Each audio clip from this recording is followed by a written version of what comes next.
Hi, I forgot to put in my title that it's my affiliate anniversary today. Hi. I also kind of forgot in general. 3 years. What do you know? Turns out if you start streaming and then you just keep streaming, you're just streaming for a long time. So there we are. It's you. Indeed, it's me. Noaye would probably call it atoning for my sins, but I've got seniority, so he doesn't get to order me around. Then what are you doing here? Atoning for my sins. What else? Why does Paimon get the feeling you aren't the least bit surprised? Did you already know Caterpillar's, do you know his true identity? I only knew that he'd been here a long time. Longer than any of us. As for the rest, is any of it really important? He looks like a human, and he talks like one too. What can I say? I like chatting with him. Yeah, people are just bigoted. Maybe appearances matter more to me than what's inside. That's understandable. In any case, if you're looking for Caterpillar, he's inside. What about lanoire? Is she in there with them? She was taken to go fill in some registration form, but don't worry, she'll be back soon. Okay then, let's ask Caterpillar. Just what's going on with him? I'm sorry for dragging you two into this. My plan was to get lanoire home to her family, then return on my own. But it looks like that plan was a complete failure. There's a lot I want to ask you. I imagine so. You really are Caterpillar, right? I am. Then, you're a hilly shell? I am. But aren't hilly shells all, kinda dumb? Paimon, that's rude! And you looked just like a regular kid before. Ugh, Paimon doesn't know what's real anymore. I wonder if his kid form was what he used to look like before he was turned into a hilly shell. You said before that you looked like this because you got sick, after all. Everyone has to... Because you got sick, after all. Everyone has things they'd rather not tell anyone. And you're also so good to lanoire, and she trusts you too. But you're not a human at all. If you're a hilly shell, then you can't trust me. Well, I want the answers to the questions Noaye asked before. I'll answer all your questions truthfully. When did you come to the Fortress of Meripede? Over 400 years ago. So presumably was already a hilly shell at that point? 400 years ago? When you said you'd been here a long time, Paimon thought you meant something like 3 to 5 years. But 400 years is like several generations, isn't it? A little bit more than that, Paimon. Oh right, you're a hilly shell. What was your crime? If you're interested in history, I was a member of the NARZISSENKREUZ Ordo!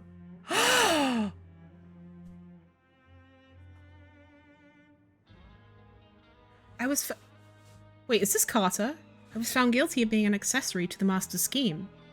The NARZISSENKREUZ Ordo? We've heard of that before. I'm surprised anyone still remembers it. The prophecy of the apocalypse. My master believed that he could stop this future of destruction from coming to pass.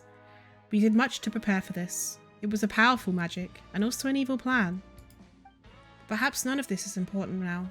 The plan failed, and the NARZISSENKREUZ Ordo has essentially ceased to exist. Whether Fontaine is destroyed or not, it no longer has anything to do with me. Just who was this master you spoke of? NARZISSENKREUZ, a powerful mage. He taught me human speech and granted me memory and intelligence. NARZISSENKREUZ was like the name of the orphanage, though. It wasn't a person. Was there really someone who could do something like that? But your appearance aside, you really do seem like an ordinary human. Though many details of the past have faded into memory, I remember this very well. This was a very, very long time ago. I couldn't change how I appeared to others at will then. Many humans, some in finery, others in rags, some with curiosity, others with disdain, would all ask similar questions. Can hilly shells really talk? Are hilly shells really capable of intelligence? My master raised the holy blade of a NARZISSENKREUZ high. It was a ceremonial sword, so the blade wasn't sharp, but still it glistened in the sunlight. I feel like Anne, his memories of it are shrouded in fairy tales, fairy tale versions. Behold, he said, even a hideous monster such as this can attain wisdom and redemption through my power as the incarnation of NARZISSENKREUZ. I was one of his creations, and as a testament to NARZISSENKREUZ's power, I once wielded a blade for the Ordo. But the sacred sword evidently couldn't save my master from a fate of failure and ruin. And the mystical magical weapon no longer exists. And there will be no more monsters in human skin like me. Why do you want to help lanoire? Because of compassion. Humanity might be unattainable for me, but at the very least, I can imitate it. But you were once a human if you're a Helichar. Just like how I learned to change how I appear to others. Paimon doesn't get it. Harley, Paimon, you both innately possess kindness and benevolence. Because of this, you don't need to think twice about helping others. You simply do. If you look at their outcomes alone, plenty of actions are indistinguishable from each other. We all agree that Lanoire shouldn't stay in the fortress of Meripede, and that she should return to her family, so we chose to help her. Your actions come from an innate benevolence that doesn't require excessive consideration or calculation. For me, however, it is because by doing so, I will be more like a human. Funny, isn't it? I'll never truly become human, yet I can't stop mimicking human behavior. It's like atonement. As far as human law is concerned, I've long since atoned for my sins. But a human, what would a true human do? They would never forgive themselves for the mistakes they made, the harm they caused, and the people or things they failed to save. So my sins can never be absolved, and I will forever be my own prisoner. What do you plan to do next? I'll bring Lanoire back to her family. Huh? But forget about getting out of the fortress. We can't even get past this door. I made a promise to her, so I have to fulfill it. She shouldn't stay here any longer, especially not by my side. The geode mineshaft. It's a dangerous route, but it's feasible. The geode mineshaft. That's right, Klein said that there's an opening there that leads outside. So the guards asked him to install a locking mechanism like the one at the Rift of Erosion. He also said something about having prepared a surprise. Yikes, there's no way that's anything good. Are you sure you want to go from there? Paimon seems to remember that the research terminal there has to be operated by 2 people at the same time. And Lanoire is so small, Paimon doesn't think she'll be able to operate it. Why don't we help them, Harley? I do innately possess kindness after all. Okay. I have a few more questions about the Ordo as well. I think there are other places better suited to discussing the history of the NARZISSENKREUZ Ordo. Somewhere that isn't the Fortress of Meripede, for example. Then we'll just have to wait until after Lanoire is reunited with her family. Before any of that, we need to think of a way out of here. And we need to meet back up with Lanoire. SGM will help us open the door, but there's a limit to how much he can help us. He should be at the entrance, right? Let's go ask him. Should we try knocking? Going somewhere? Huh? You're not SGN. He had something to do, so he asked me to cover for him. When are people finally going to get it into their heads that I have my own work to do too? Oh, then can we leave? You can, but it's dangerous out there. How dangerous, you ask? About as dangerous as the mental state of the new guard, I'd say. He really is a lunatic. I had no idea that there were so many Gardamex on the move. Not only that, people actually approve of his methods. Not that I know how serious those people are. If you want to go, you better be prepared. I mean, it would be best if you didn't come back again. But Lanoire is not back yet. I'm here! Mr. Mapoil just brought me back. Then there's no time to lose. Lanoire, I know we lost the last game to the evil sorcerer, but are you ready for a new challenge? A new game? You mean a new adventure? I'm ready. We can't let the evil sorcerer catch us again. Looks like they're all good. Are you ready then, Harley? Yep, let's go. Thanks for your help. Go to the Madden production zone without being noticed. Oh. Are we sneaking? Or no? Oh, wait, I can't see my way around? Oh my god. Hello, Evie.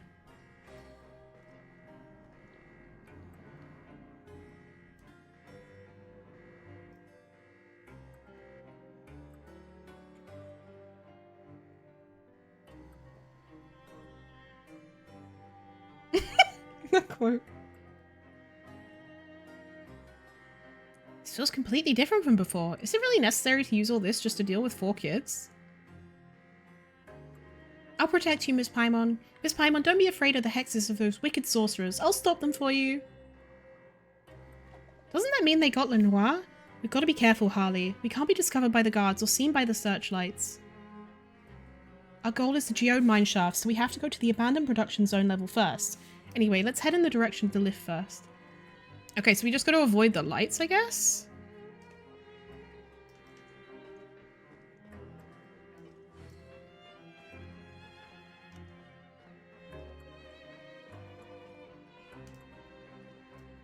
Oh.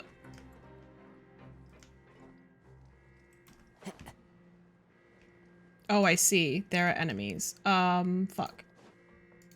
No, no, no, no, run, run, run, run! Shit, okay.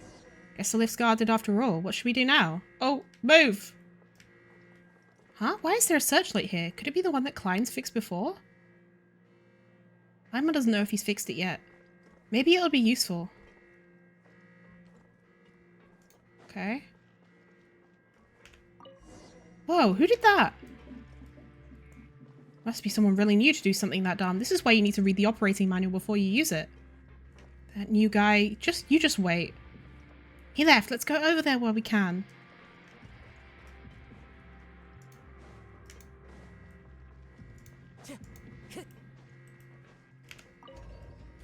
I guess we can't use the map to stop us from, just teleporting.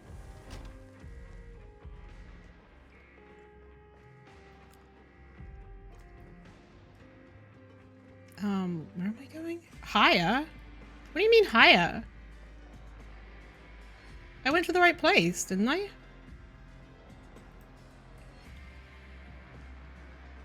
Uh-oh. You cautiously return to a safe place. Oh.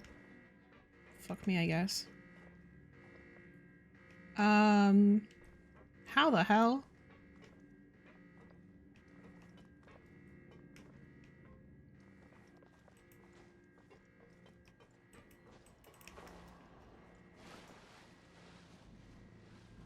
Interesting that we have Numa and Usia blocks. I think higher means going up.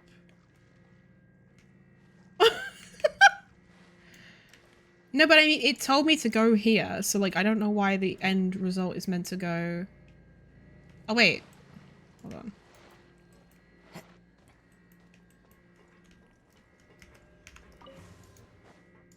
No! Okay. There are guards here too. Oh, shit. There's a loudspeaker over there. If we use it to make some noise, maybe it'll attract the guards' attention. Why don't we give it a try, Harley? Oh, peace, woo-woo.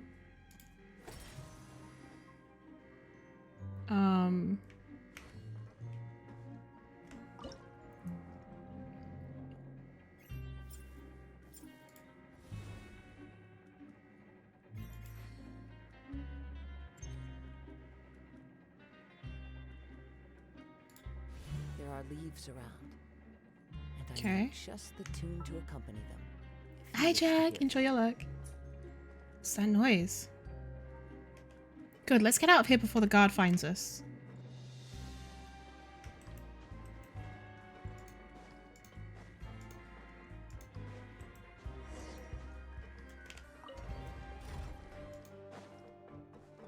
It feels like it's different from before. Oh, we've got all the pieces now.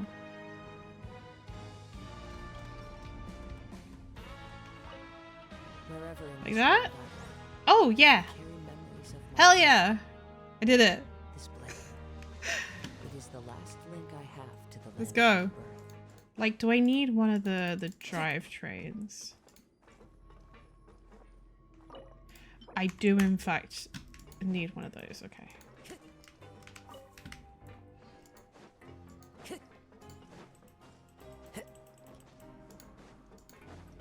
Okay. Time to go. So.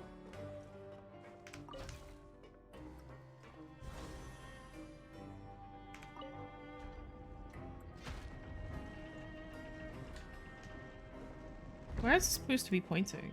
That's what I want to know. Oh, over here probably, yeah.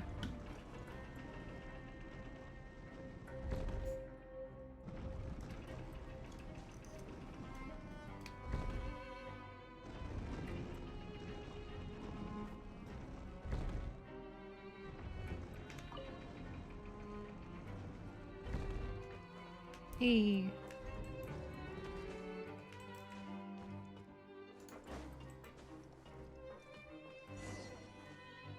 It's different from inside the fortress. There's no traces of human buildings at all.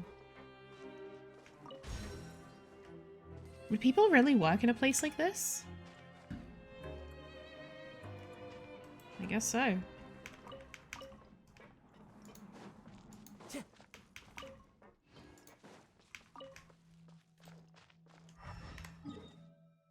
Ooh.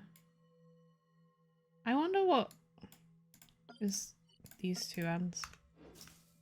Wait, what the fuck? Is that full of Archeum?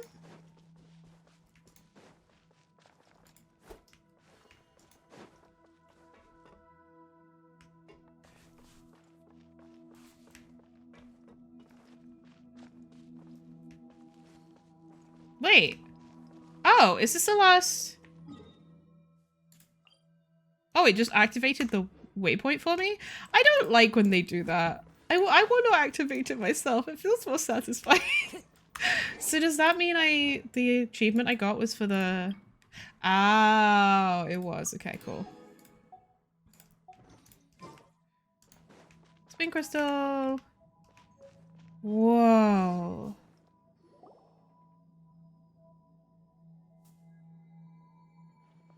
Is this the geode mineshaft? Paimon's heard of it before, but it's a little different than she imagined. Yeah, this is Archeum.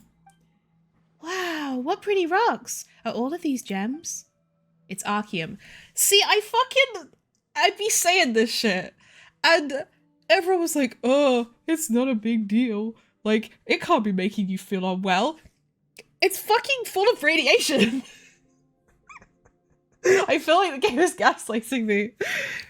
It's Archeum. Archeum mining operations stopped after the Fontaine Research Institute accident. Maybe we should keep our distance then. Kind of hard to in here. So there really is a research terminal here. Is that a note next to it? Could clients have left it here? Let's see what it says. Radiation is a social construct. Disclaimer. This locking mechanism can only be opened by 2 people simultaneously. The energy storage unit has been removed from the front research terminal. The geode mineshaft has been equipped with a flying energy thief. A what? A Paimon? Initializing the front research terminal with an energy storage device is not advised unless protective measures have been taken. The flying energy thief, Paimon, is a trial product that has not undergone internal or peer review. It will pursue any entity carrying an energy storage device and disable said device.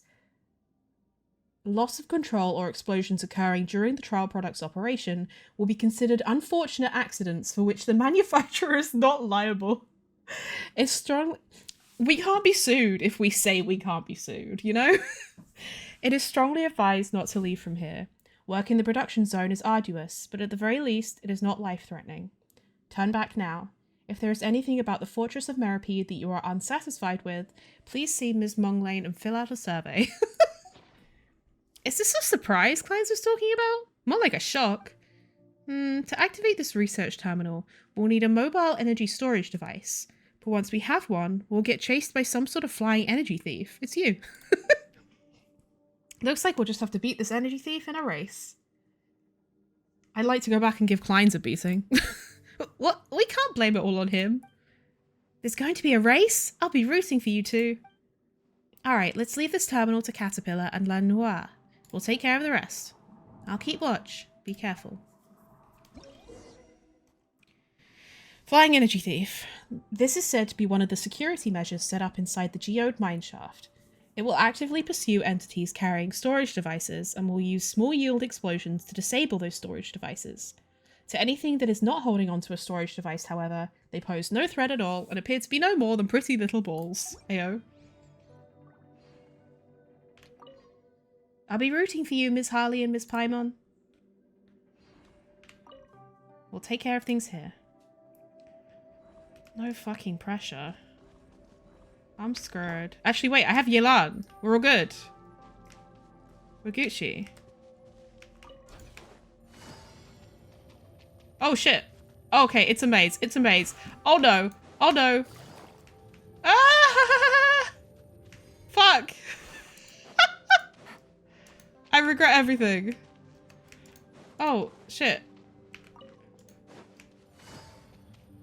Fuck. There's so many. Take it easy. Am I going the right way? I don't know. Oh, fuck. I am not going the right way. Shit. Oh, there it is. This must be how you activate it, but it seems like it's not just this spot. Huh? It seems like nothing happened. Break seal.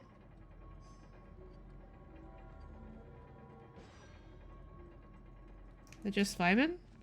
Alright. Oh, we can break it.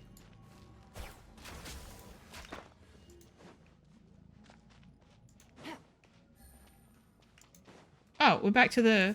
Wait, I only had to go... Bro. Okay, so we've got 2 more we need to do. Ugh.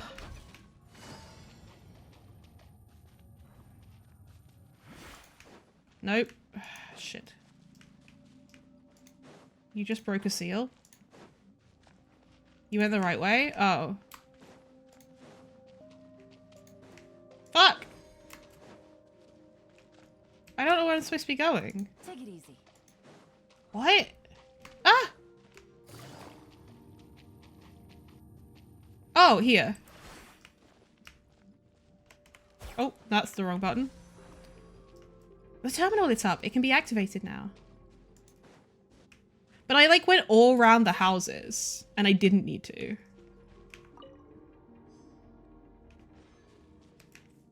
Alright, I see that one there. Okay, cool. I didn't realize that it was telling me which way to go. I thought I just had to figure it out myself.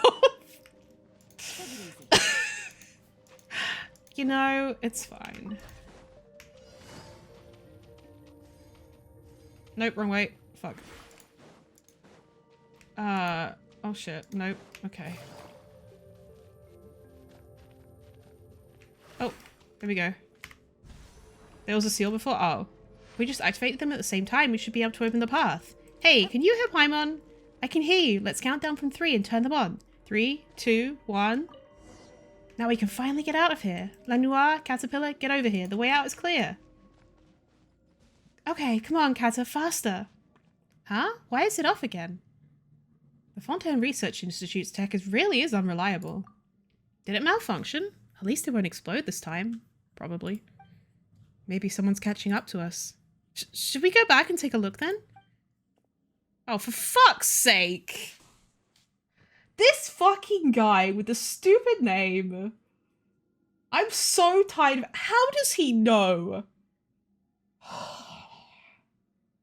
I'm so tired of him. No need to trouble yourselves, esteemed guests. You're evil, and I represent the side of justice. Even without Gardamex, I won't let you get away. Shut the fuck up, dude. Lay down your arms and surrender. How does he know? Oh my god. I'll assist you. Just desserts? Okay, you can get fucked.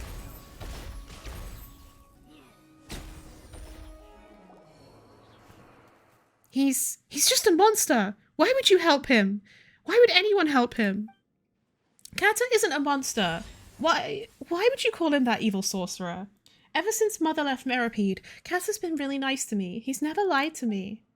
There are other nice people here too, but none of them are as nice as Cata.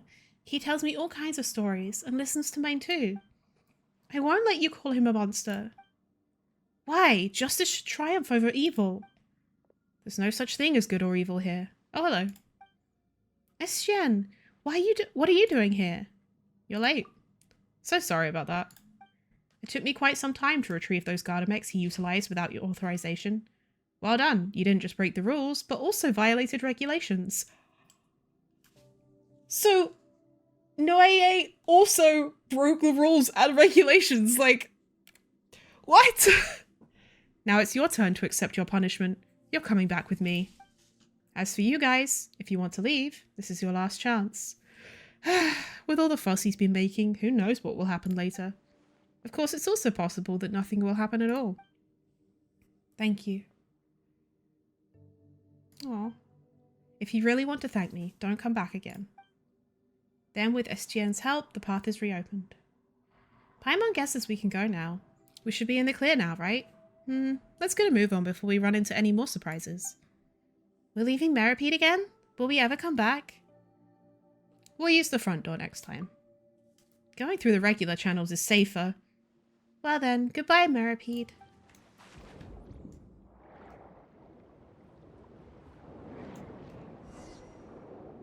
Leave the fortress of Meripede. Oi.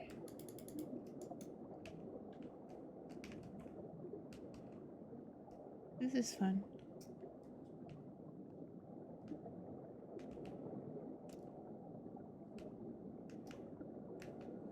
I love the stream of the little octopus.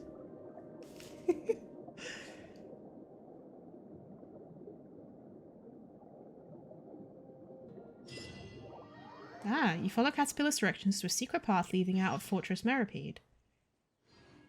We're finally out! The air outside is so fresh! Lanoire's family lives at the foot of the mountains to the southeast, in a mansion with a garden full of purple flowers. It should be pretty easy to spot. There's something else I want to talk about, but let's wait until we get closer. Okay. Look, that's your real home over there. It's just like Agnes described, at the breezy foothills of a mountain, upon a flowery field of grass. Wait!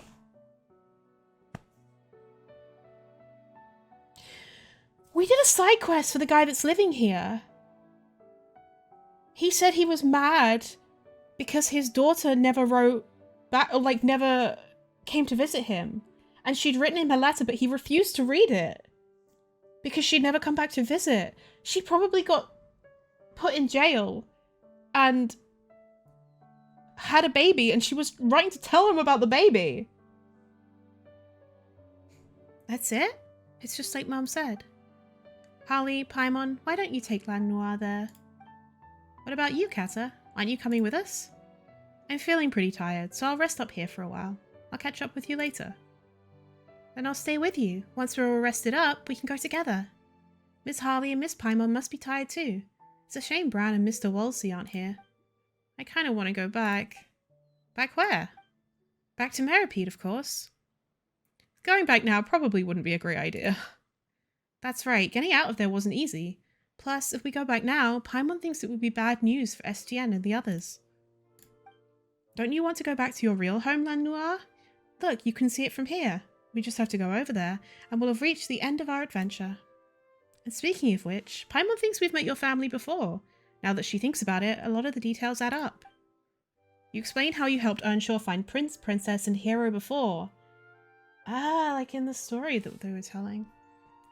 Earnshaw's tas ragout is so tasty. You're gonna love it, Lanoire. It's just like Agnes said. Look, Lanoire, there's nothing to worry about. Go home. I know Earnshaw will take good care of you. Will you go with me then, Kata, after you've rested? Lanoire, everyone has somewhere they should return to. You should go back to your real home, and I have somewhere I should go too. Then will we see each other again? At the end of the story, the characters in it all disappear. I don't think they see each other again. Of course we will. Your adventure is only just beginning. There's still a whole wide world out there for you to explore.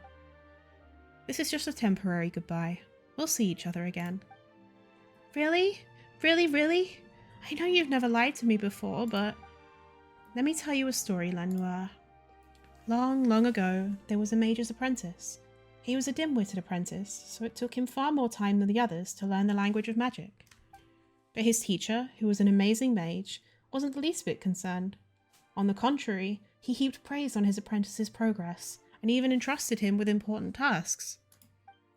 The apprentice never doubted his teacher's instructions. After all, he was a great mage who taught him the language of magic. The mage had a basin in his workshop. Actually, you could call it a fishbowl, as he kept a little fish in it. One day, the little fish called out to the apprentice, "Hey, you over there! Nitwit, help me out!" The apprentice was taken aback. Apart from the great mage, nobody, or no creature even, would make conversation with him like that. So this piqued his curiosity, and he asked how he could help.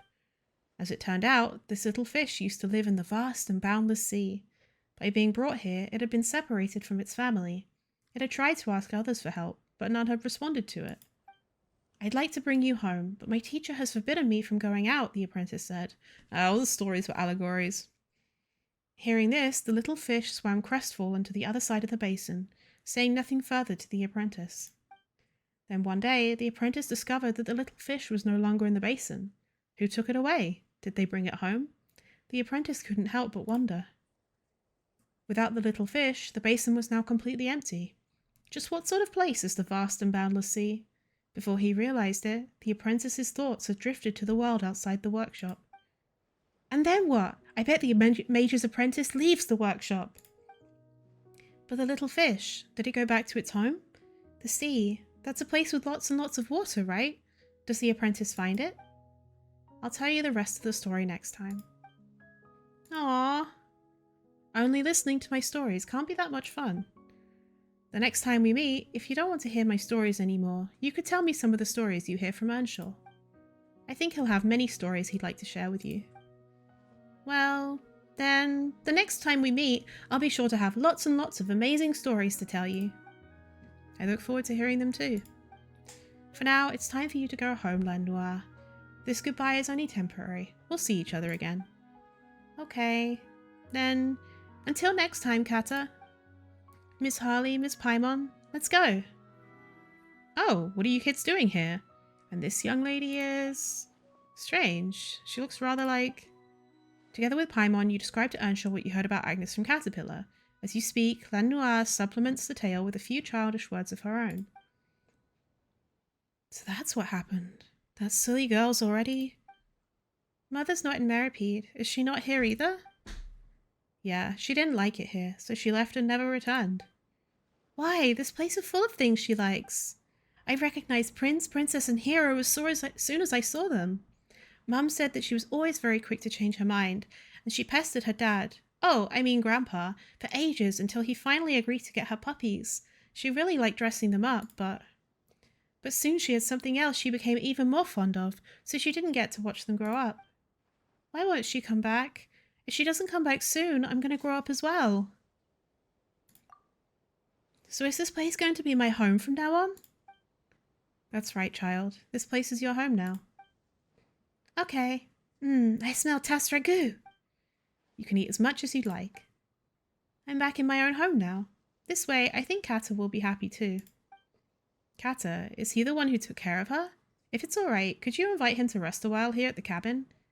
He's kind of shy. When we were in Meripede, he was really good at hide and seek. Nobody could find him if he really wanted to hide. He's quite shy, so he's watching us from a distance. As long as he knows Lanoire's home safe and sound, he'll be content. Is that so? Well, that's a pity. Could you help me get a message to him then? No matter when, he will always be welcome here with open arms. If you ever get the chance, invite him over to be our guest. We'll tell him. Sure thing, leave it to us. Kata and I agreed that the next time we meet, I'm going to tell many great stories to him. Well, looks like we've got a lot of awesome stories to prepare then. We can't be sharing stories with him that aren't at least 100 times more incredible than his. Okay, 100 times. Even Kata will be surprised. We can reminisce about the old days while we drink tea and even enjoy some snacks. You're finally back in your real home, Lanoire. You must be tired. We'll leave you to it for now. Miss Harley, Miss Paimon, are you guys leaving too? We've got our own adventures to go on. Okay then. When I grow a little older, can we go on adventures together? Oh, and Kata can come along as well. One day, perhaps. Okay. Thank you, Miss Harley, Miss Paimon. Excuse me. See you guys later. You guys are leaving now? Thank you. Thank you, guys. Safe journeys. It's getting late. You should get some rest too. About Agnes. If she hadn't been so stubborn... It's my fault. I was the one who was too stubborn. I'm a stone-hearted old fool. Read the fucking letter, she said! But according to Lanoire, she smiled at everyone, even until the very end. About Lanoire. That child, she's just like her mother. Spirited and independent. Children grow up so quickly. What can I say? I just hope that she can live the life she wants. Health and happiness are more important than anything else. I don't know what the letter said. It was probably, hey, I've been locked up. I'm also pregnant. He's the little boy again. Caterpillar, wouldn't it be great to meet Grandpa Earnshaw and Lanoire right now? Are you sure about this? She's returned to a normal world with her real family. For her, I'd say things couldn't have ended any better. As for me, she'll forget about me in no time. Hey, don't say that. You should know that you mean a lot to her too. She definitely won't forget the promise you two made to each other. If you really never see her again, she will be heartbroken.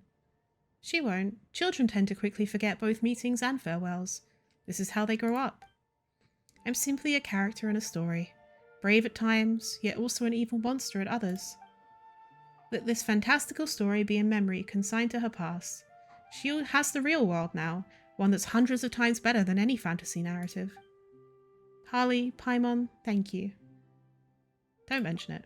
As I mentioned before, there are places better suited to retelling history, like the NARZISSENKREUZ Ordo. Oh, we've been there before. If so, that'll save us a lot of time trying to find the way there. Let's go. Okay. Completed.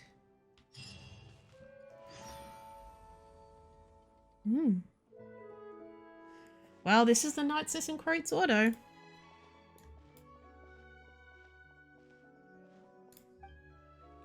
There are no longer any ceremonial items here, nor has there been a dispelling ritual conducted for a long time.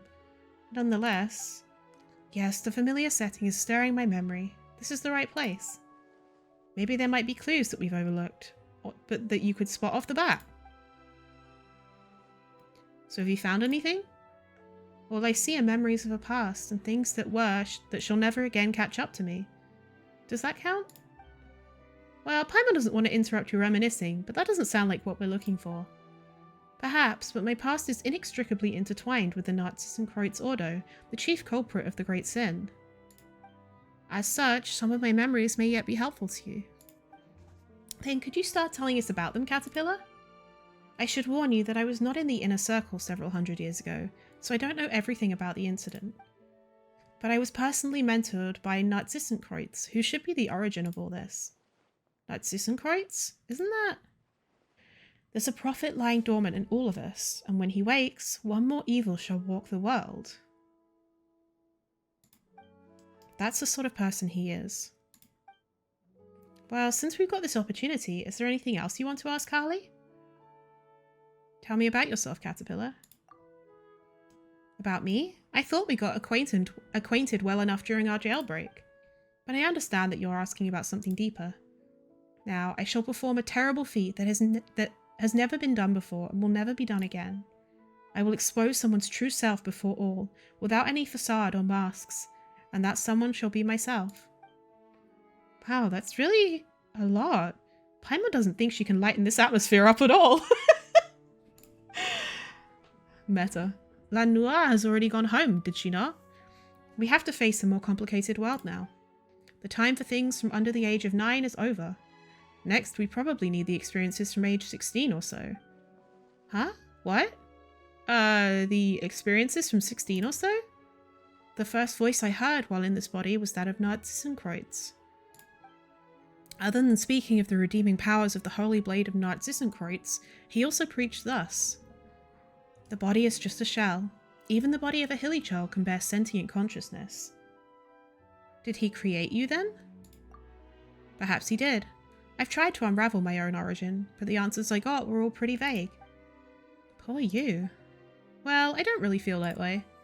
I have discovered, after all, that most humans do not know the reason why they were born, and yet they still live happily. Also, it is not quite correct to say that he created me. How so? Creation is a feat for a god, if we may call the one above a god. In the tenets of NARZISSENKREUZ, do you know what is most critical in creating someone? What is it? It's imagination. Imagining a person, down to the last detail, akin to an oceanid imagining a creature in the wild.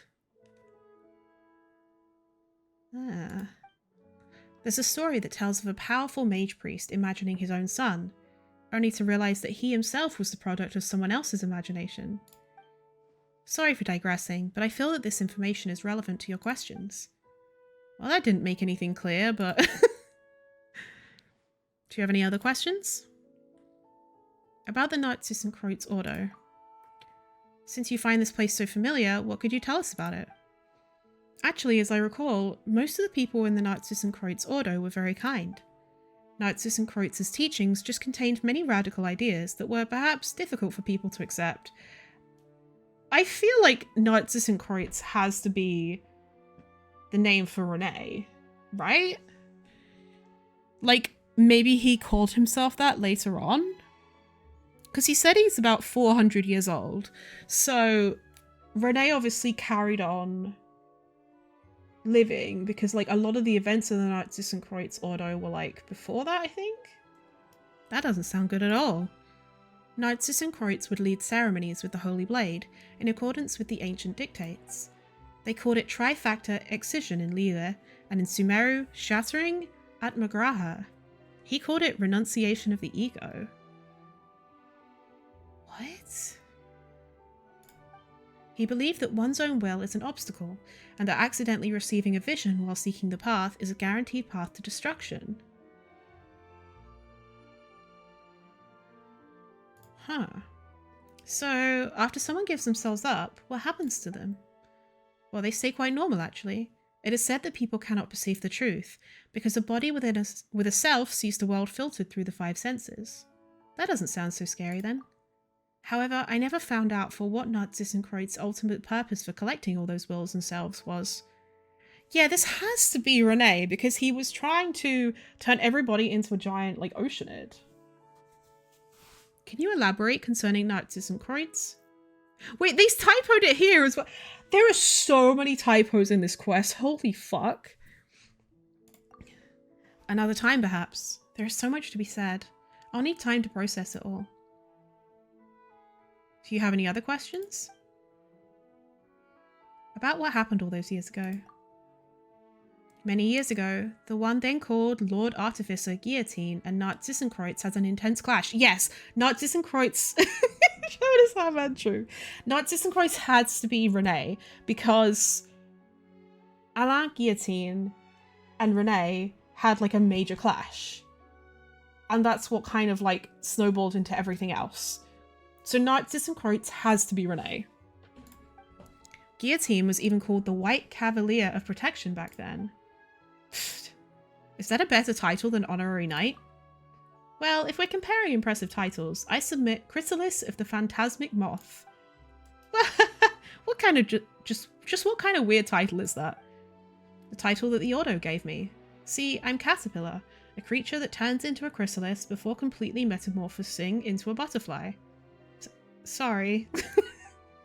I suppose the name contained the wings of hope that I would mature into a human.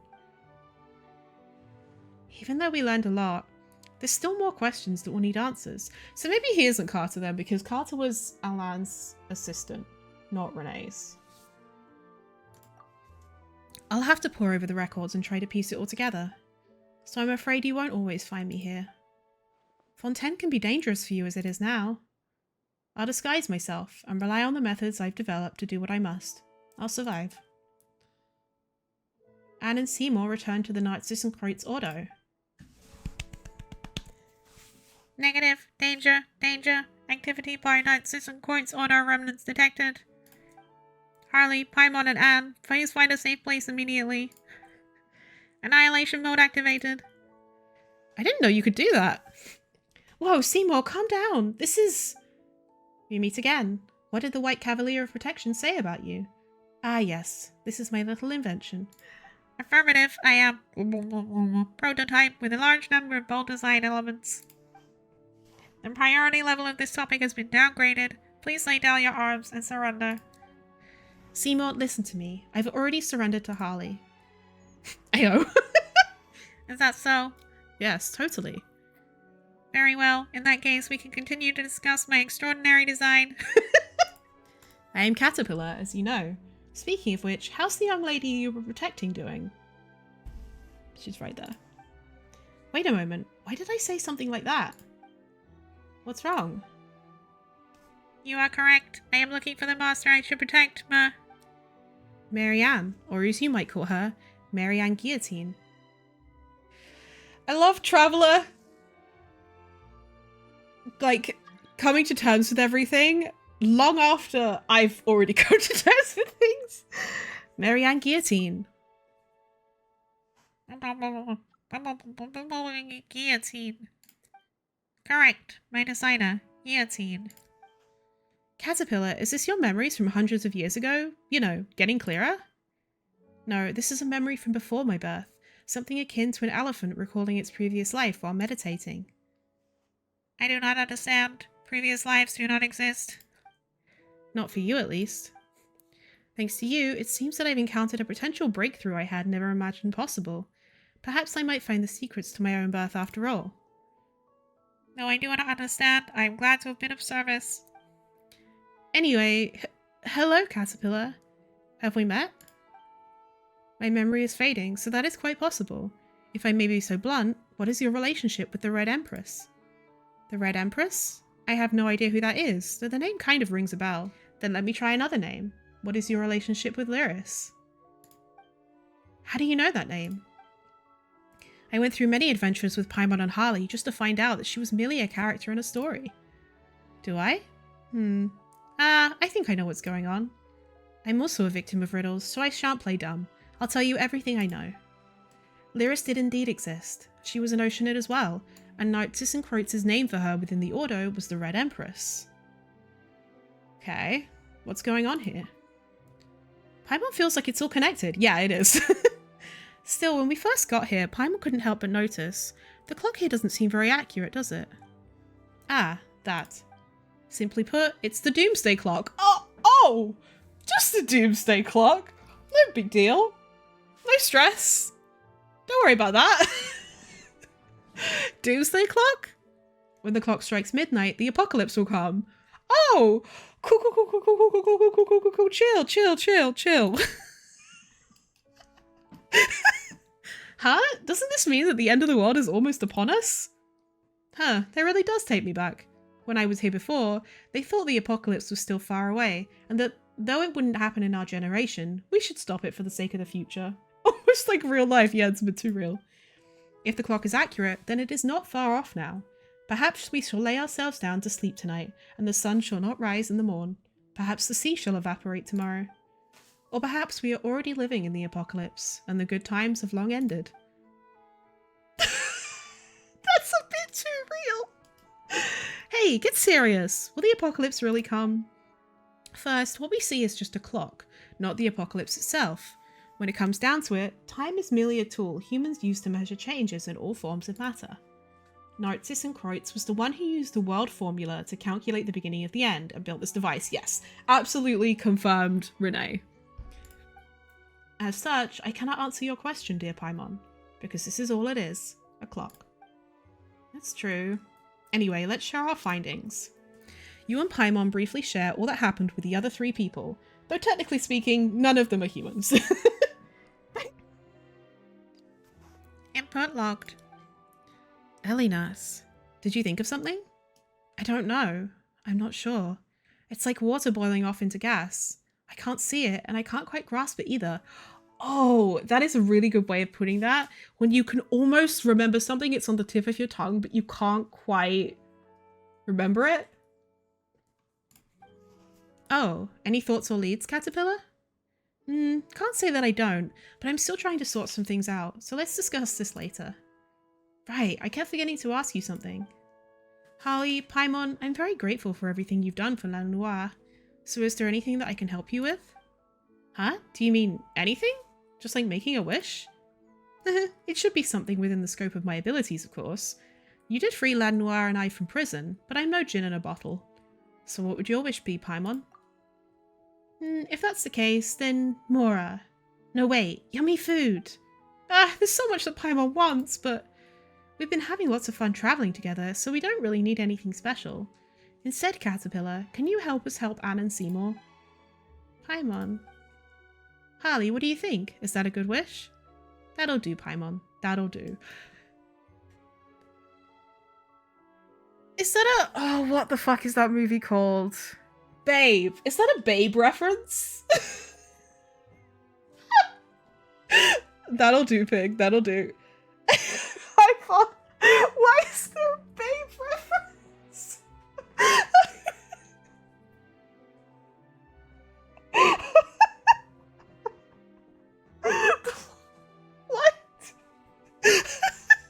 understand. Then let us work together.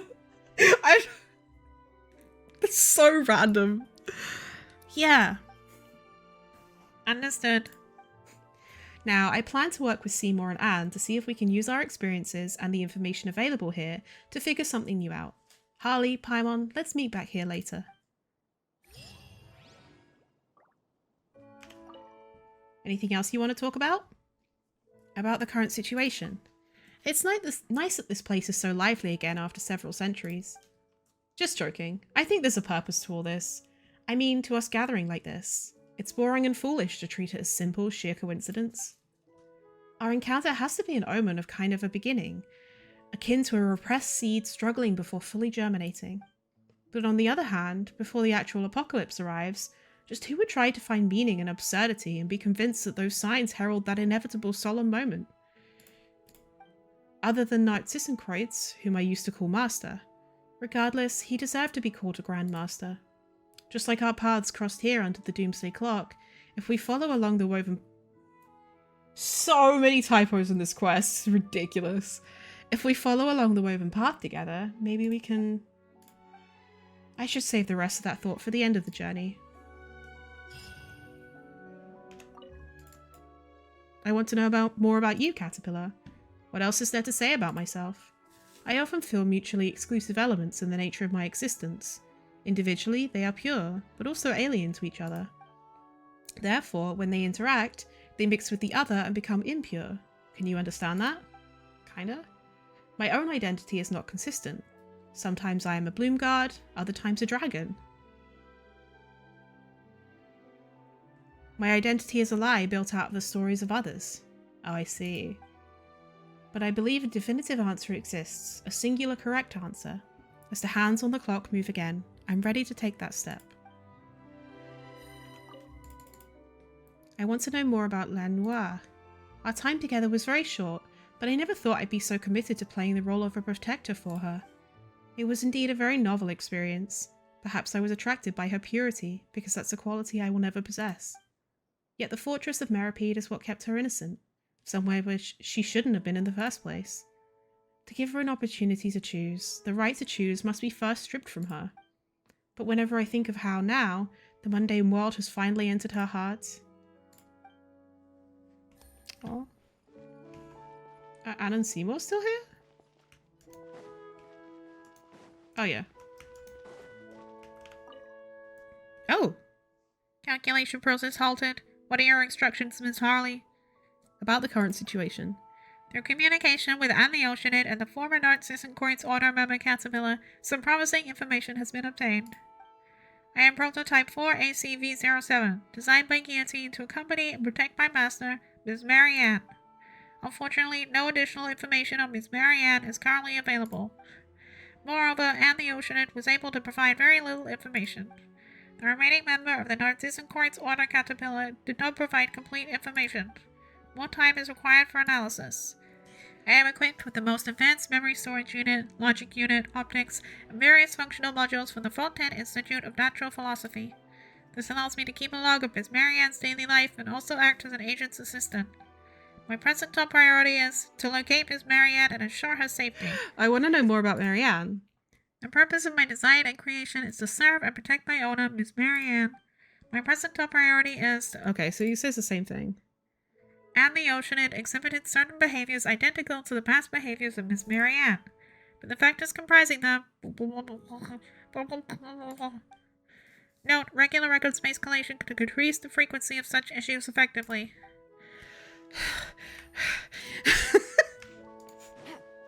There she is. She's so tiny. Knight Harley. About the current situation. I believe I've recalled some very vague feelings. I am not sure they can even be called memories. Though I don't know whether humans keep their memories in their heads or in their hearts.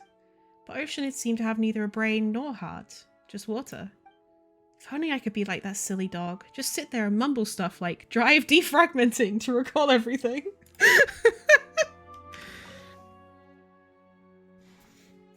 I want to know more about you, Anne. I don't know what else I can tell you. I'm the part of Marianne that was imagined into being here. Oh, so she realizes that she's part of Marianne.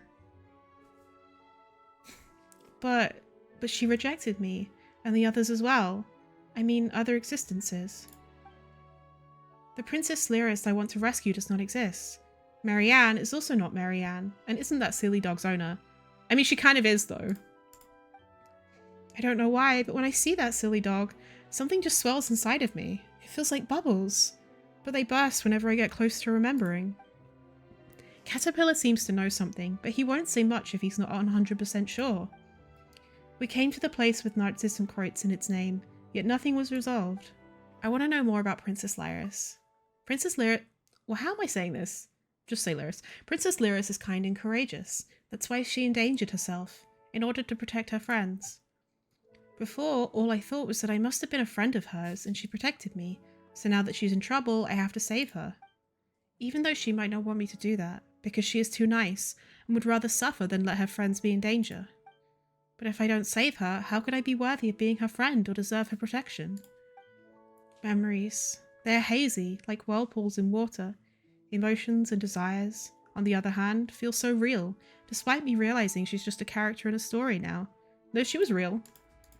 Okay, so I accidentally walked into this world quest while I was doing my dailies. But here we are. We're going to do this first scene, and then I'm going to do the rest on stream, and we're going to pretend like I did it on stream. Okay. Huh? You're Genevieve, right? What brings you here? Well, I'm here to do some pancration, but what are you doing here? You aren't hoping to sign up too, are you? I know you two. Sorry, the blonde one can't participate. What? Discrimination?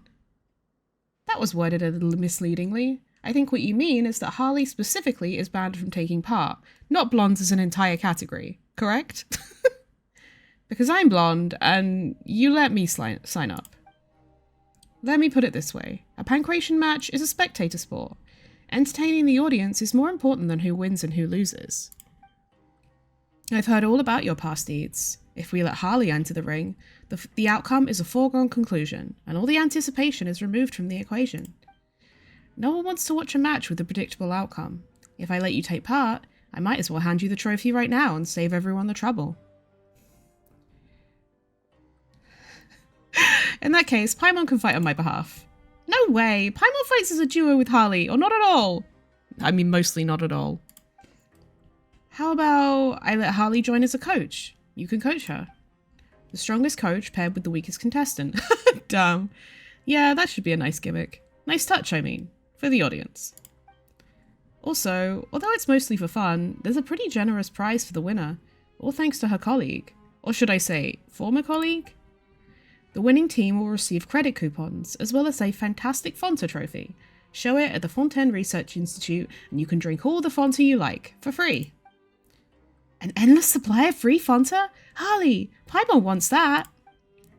Well, if Harley is willing to coach me and Poiré to victory, I'd be more than happy to give you the trophy. Are you sure? You're really willing to give up an endless supply of free Fonta? Of course. I've had more than my fair share of Fonta in my time. Awesome. Anyway, so you're teaming up with Poiré again, huh? Uh-oh. Are Rave and Darcy competing this time too? Darcy isn't, as far as I know. And Rave, I doubt he'll feel the need to. He did take all our coupons after all. Yeah. Didn't he return them to you after the results were announced? Nope. And I haven't seen him since. It's possible that he's left for good. He just left jail? What? What? There are multiple factors that may have contributed to my previous losses. Yeah, you being fucking weird for one. But we can't change the past, and from an efficiency perspective, competing in the pancration tournament may prove to be the better choice now. Especially with Harley's help, that would be perfect. For the sake of unlimited Fonta, I'll do it. I'll coach you. So your help? Fantastic! Coach Harley, Paimon, let's go find Poiré. I wonder if he has recruited any new teammates. How's it going, Poiré? Will he be joining our team? Hard pass. I believe that's a no. As much as I enjoy the detective jokes, from what I've seen of your combat capabilities, you're about as good in a fight as a blubberbeast. Damn. Joining your team would be like debuting on stage just before the curtains close. If I had time for that... I mean, that's kind of like a headline act. If I had time for that, don't you think I'd be better off rehearsing for the Tri-Coupon Troops performance? You make a lot of good points, but I would like to refute one of them. I'm all ears. I may have lost to Rusimov in unarmed combat, but I've changed my fighting style since then. Now I can at least draw on a fight with a stern shield crab. At least draw. A stern shield crab is competing? Paimon highly doubts that. What a pity. Such a delicious opponent. Paimon's just like, what? Might I add that Harley has agreed to coach us? I'm sure we stand a much greater chance of winning with help from her. The best coach can't help a lost cause. But you said you changed your fighting style? Yes, close quarter combat is not my forte, so I prepared numerous bottles, filled with cryo energy. For what? With these, I can slow down my opponents in the arena, and also treat them to a delicious ice-cold Fanta outside the ring to maintain cordial relations. Paimon's so jealous. Wait, is that how bottles of cryo are supposed to be used? I'll stick with my axe. What? Aren't you a researcher? Where'd you learn to use an axe? Rest assured that I'm quite handy with an axe. I chop firewood for stress relief when my research hits a wall. Because she scares me. So many questions. Paimon won't ask. I have a suggestion. Why don't we have a little sparring session now? That way you can show me your skills and Coach Harley can get a sense of your fighting styles. What do you think? Depending on how the sparring goes, I may or may not decide to join your team. Seems like a reasonable suggestion. What do you think, Poirot? Yes, excellent suggestion. If only you'd come up with it sooner. I think I've used up all my mental energy on making detective jokes.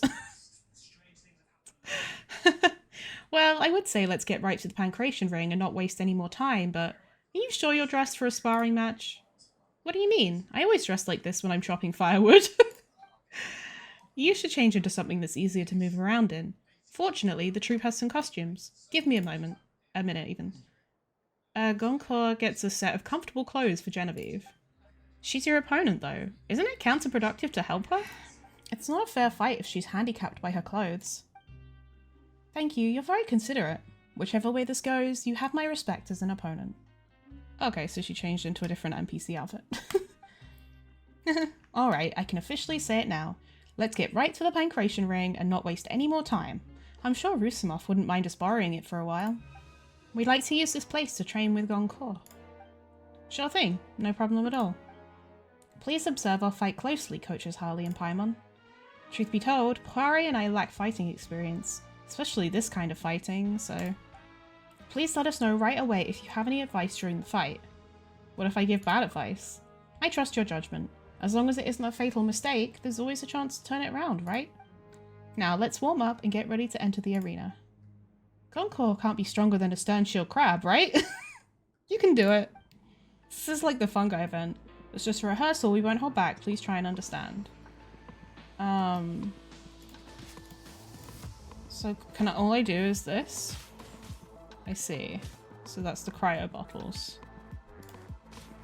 Wow, such invigorating gameplay. Superb attack. Hit him! There we go.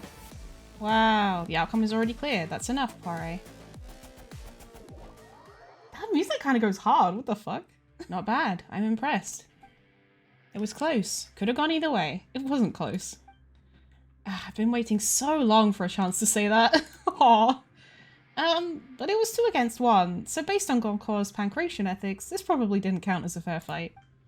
No, it absolutely counts. The rules allow it. Plus, I was going easy on you. You're new to this after all. That was you going easy? Really? What would be the point? I was only testing their skills. Why would I want to risk injuring them? Fair point. Well anyway, since they impressed you, are you willing to join our team now? Hard pass. What the? I may have chosen to join if it was just the 2 of them, but with Harley here, I'm somewhat superfluous. Am I really that awesome? I had no idea. Oh please, you're not kidding anyone. Excessive humility is no different from arrogance. Damn, okay. Anyway, I'm sure you'll put on an amazing performance with Harley coaching. As for me, I'll be cheering you on from the audience. Oh, and although I won't be fighting alongside you, I'd be happy to provide some support outside of the ring. Considering that your fighting styles are a little monotonous, let's go get you kitted out with some more stuff. And the coach, of course. There's a few things that might come in handy. Our troupe is really well equipped. It makes me wonder, how come our performances are always subpar? Maybe because you're acting as shit? I hope these things are as good as you're claiming. Oh, don't you worry. They are. Anyway, seeing is believing. Let's go to Alvar. He keeps hold of all the stuff I order for the troop. The props should be around here. They'll be packed in some flimsy wooden boxes. If you find them, go ahead and crack them open. Okay. Time for me to destroy everything! Woohoo! Give the firecrackers to that research lady. They're tailor-made for the arena. They're not that powerful, but they'll do the job. Fair enough. As for all this, maybe it'll be of use. Just take it with you. There's one over there. Oh. Fuck. These are so hard to climb.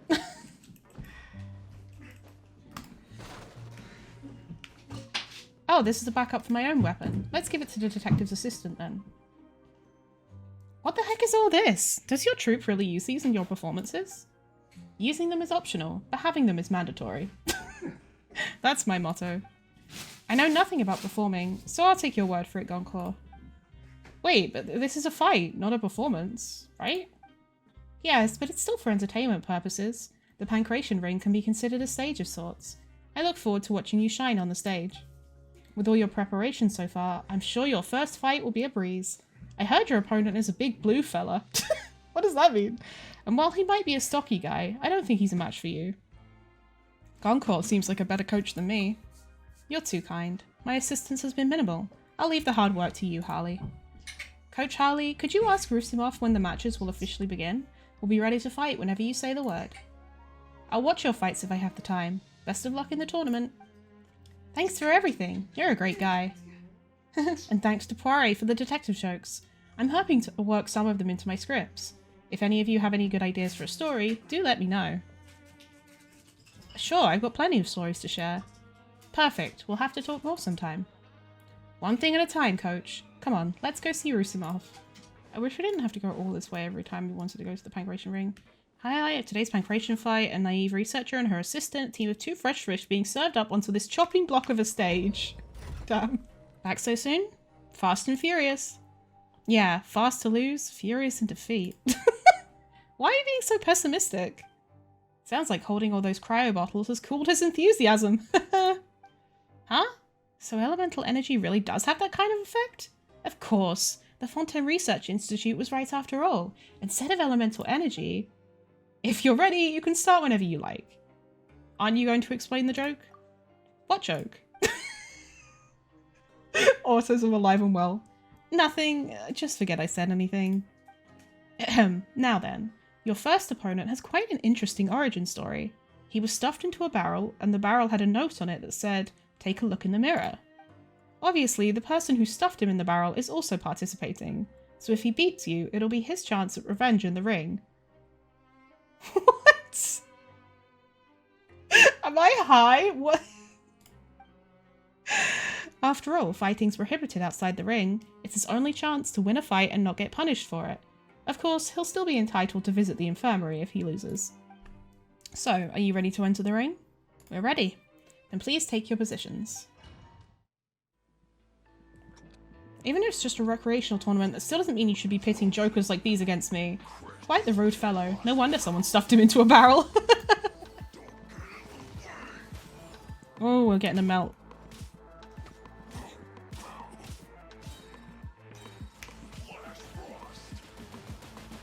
Wait, no, this is all wrong. How can you be even stronger than a blubber beast?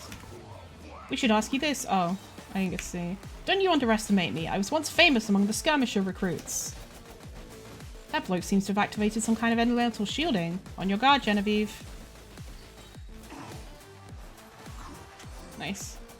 Astounding, they defeated the big brute living in the barrel. Let us applaud the newcomer's first victory. Congratulations to the researcher and a research assistant. A first bout victory for our first-time fighters. As for the guy in the barrel, don't be discouraged. We'll see you again in the next competition. Ugh, that Rusimov. I am not a research assistant. That's... okay. Hey, a research assistant is a very good job. Maybe you should consider it. If nothing else, working at the Fontaine Research Institute would be a much better job security than working as a detective's assistant. Fair enough, I'll give it some thought. If I ever manage to leave this place.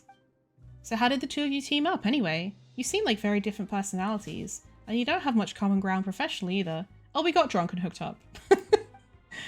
That's not entirely true. The truth is, I was doing an investigation at the Fontaine Research Institute before I came here. Everything was going fine until I ran into that Melusine. I was just gathering evidence, but she insisted that it was theft. Define gathering evidence. Taking private documents from the Fontaine Research Institute, which would generally be considered as constituting theft. I'll have you know they were problematic documents. Anyway, I pleaded guilty and accepted my punishment. Sounds like there's an interesting story here. I'm not at liberty to divulge the details of the case, as it would violate client confidentiality. I'm all too familiar with the subject of his investigation. I injured them during a conference. Man, please, stop! What did I just say about divulging details? Oh, sorry. Yeah, it's nothing to do with the competition anyway, so we shouldn't bore our poor coach with all this. I'd be happy to keep listening for a little extra compensation. You want us to violate my client's terms of engagement and my code of professional ethics and pay you for the privilege? Yeah. She was just joking, right?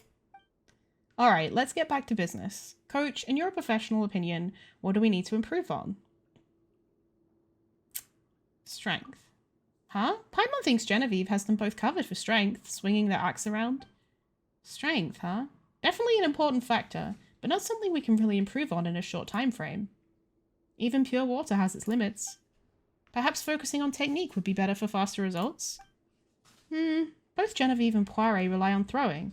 Faster and more accurate throws would give them an advantage, whether it's a bottle of cryo or some stage firecrackers, right?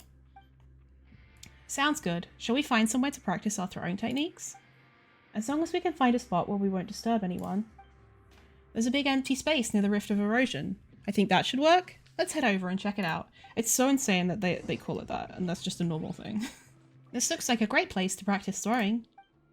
Goncourt gave us a bunch of stuff earlier. Some of it should come in handy here. Genevieve and Poiré set up a practice area. It's a little jerry-rigged, but it should be fit for purpose.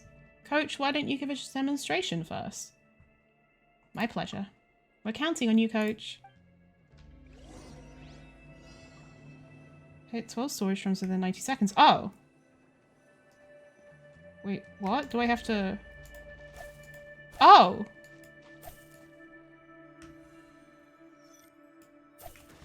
I see. Okay, that's...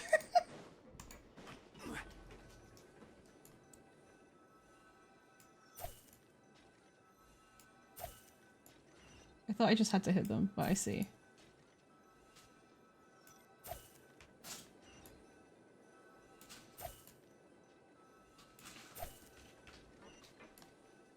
Oh, if I do it in the middle? No, okay.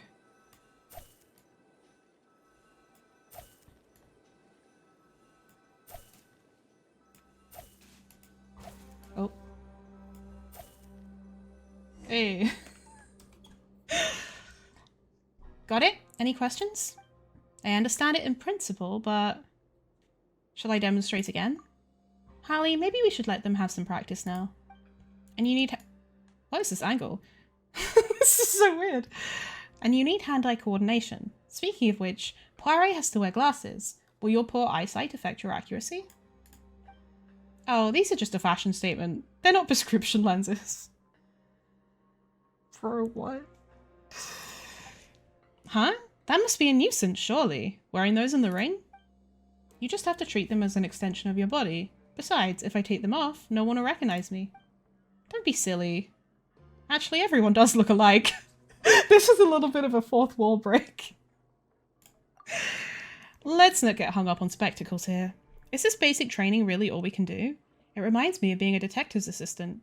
Revisiting the same crime scene over and over countless times, hoping to find a new shred of evidence.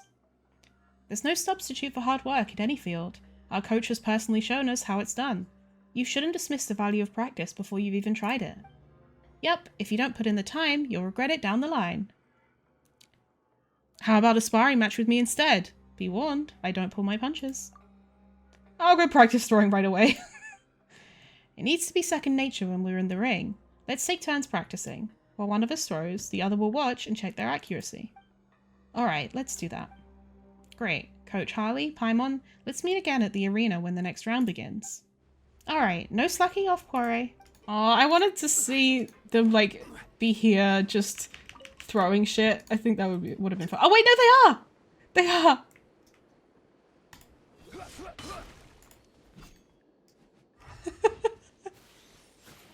That's so funny. I'm so glad they did this. I wonder who our next opponent will be. Look at him! Look at him go! Ah, you're here. Where's Genevieve? She's gone to get changed. She'll be back before the match starts. Your opponent is ready. Let me know when you want to start. As soon as Genevieve gets back. Best of luck out there. As long as I defeat you, I can regain my freedom and live the good life with my brothers again. Sounds like a gang involved in transnational crime. We'll make sure this leaves a mark.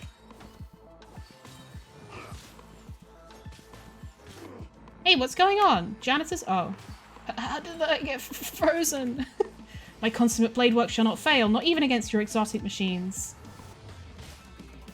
You get caught in the end. What you got to be so cocky about?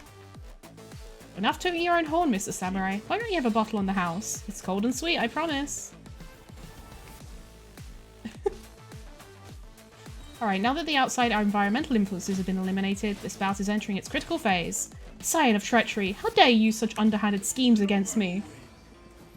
Beautiful, this team of newcomers has defeated the fierce warrior from distant lands. Their foe's aura of arrogance lies something. It goes too quickly. How is this possible? A samurai from afar losing to a feeble researcher and her assistant? Will the newcomer's luck ever run out? Find out in the next match. Oh, did Genevieve, like, set it up so that there'd be water coming so that they could freeze him? Because there was, like, rain falling. Paimon saw Genevieve leaving in a big hurry just now, as though she was chasing someone. Poire followed her out too. Just what's going on?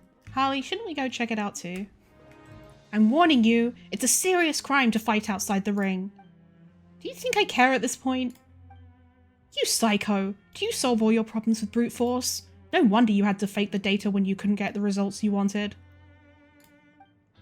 I'm the one who should be warning you. Unless you have evidence to back up your claims, that was blatant slander. Oh, you didn't like that, huh? Tough cookies. Tough cookies? You should start thinking about how you're going to apologize to Mr. Bossuet when you get out of here. If you ever get out of here. What am I saying? I should be thanking you. Mr. Bossuet had to step down thanks to your academic dishonesty. No way can Raimondo handle all of the Fontaine Research Institute's projects on his own. Once I get out of here. It never ceases to amaze me how some people can fantasize about such a bright future in this fortress where the sun never shines. Oh, I accidentally clicked.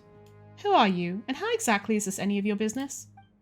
Who, me? As you can probably guess, I'm just a lowly assistant. A nobody, really. We're all contestants here, so let's try and be a little cordial to one another outside the ring, shall we? I have a delicious iced health drink here, very sweet. Would you care for a glass? What? Wait, no. I'm not even a contestant. He didn't fall for it. Unlike some people, I refuse to stoop to using brute force to prove my own value. A Fontaine Research Institute lab is too good for you. A lumberjack's cabin in the mountains is where you belong. Genevieve punches him! Oh dear. How dare you! Private brawls are... You all saw that too, right? Private brawls are here prohibited. Oh goodness. I'm so sorry. I took my glasses off for a second. My eyesight is terrible without them. I'm afraid I didn't see a thing. Wait. I kind of love him sticking up for her though. I kind of love that. Like, that's a real friend. Leave us out of this. I just got here. Did something happen? Oh, great. Is anybody here not a pathological liar? No? Just my luck. You self-righteous, conniving... Ugh, I'll wipe those smug looks off each of your faces. Just you wait. My Veil model enhanced mecha will prove everything. The man leaves. What was all that about? I'm sorry you had to see that. I have a bit of a short fuse. I always try my best to stay rational, objective, and neutral in all scenarios, but Sometimes I fail to control myself. The two genders. A sure fuse is no excuse for assault. Talk smack, get whacked. He had it coming. Talk smack, get whacked. He had it coming. Yeah, he clearly knew which buttons to press.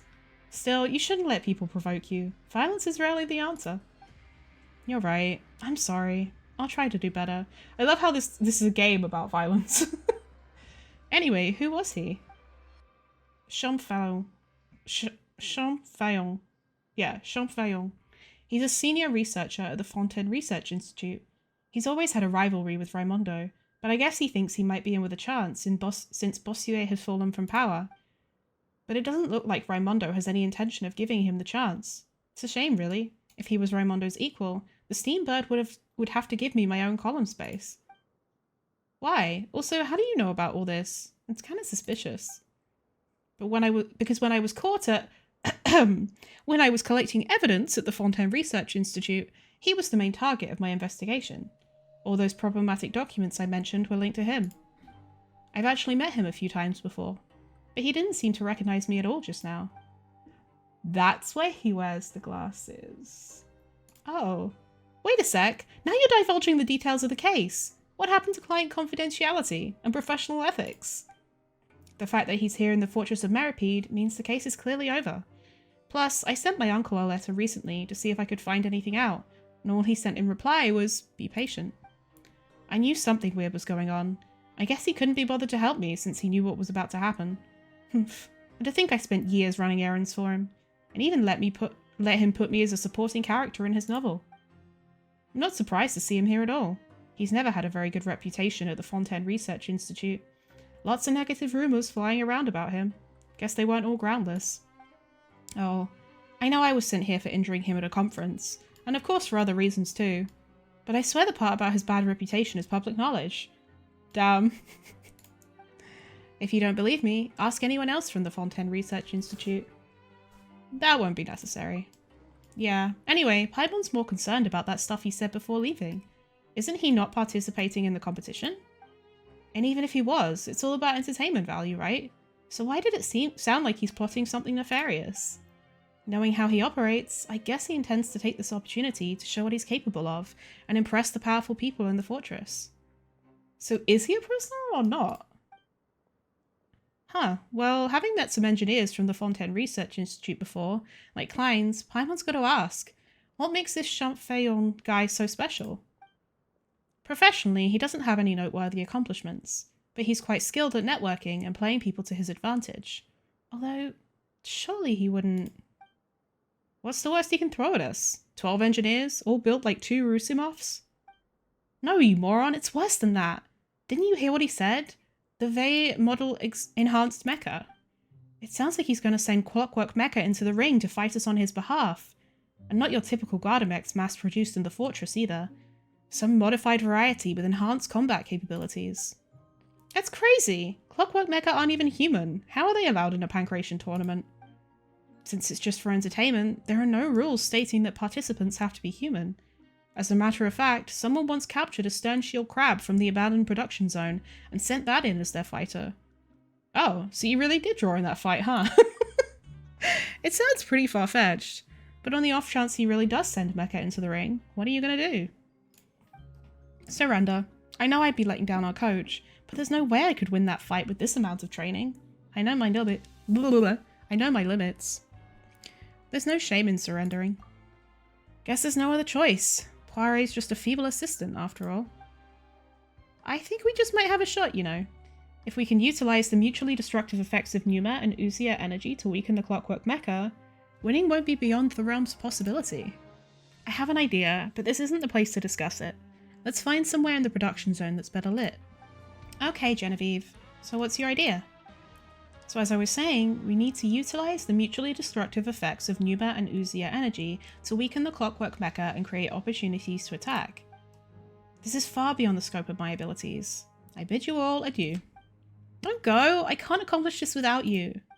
With some processing, Pneumazia can be stored in a container, even in your sugar glass bottles. I'm familiar with the structural weaknesses of Clockwork Mecha, So if you create an opening, I can go in and attack. Ooh, that might actually work. And Poiret has been practicing his throwing, so hopefully his speed and accuracy should have improved by now. But I don't know anything about the principle of mutual annihilation between Numa and Usia. Honestly, me neither. This isn't a research project, so you don't need to grapple with the theory. All you need to know is which action causes what reaction. First things first, help me set up a practice arena. Genevieve and Poiret set up a practice arena. Are these from the stage props Goncourt gave us too? What kind of show would need props like these? Maybe an educational play about the Fontaine Research Institute? To teach people about Numacia? Or something? The area is ready. The arena is ready. Now for a demonstration on the Numacia mutual annihilation phenomenon. Over to you, Coach Harley. Got it. You only need to run through it once. After that, I'll supervise Poiret's training until he knows exactly what he's doing. Is that necessary? How hard could it be? That depends on how quickly you pick it up. Okay. Oh. He's just... Oh, okay, he just did the one. I see. Oh.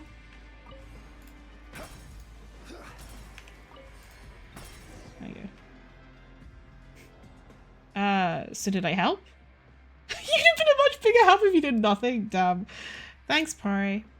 Is that a genuine thanks? Or a gee, thanks? Anyway, let's meet at the Pancration Ring before the next match, like last time. Alright, don't die in this, Poiret. You need to live on. Damn, what the fuck? Oh, don't be so dramatic. The stage props are getting to your head. But sure, I'll try to avoid getting annihilated along with the Numa and Usia.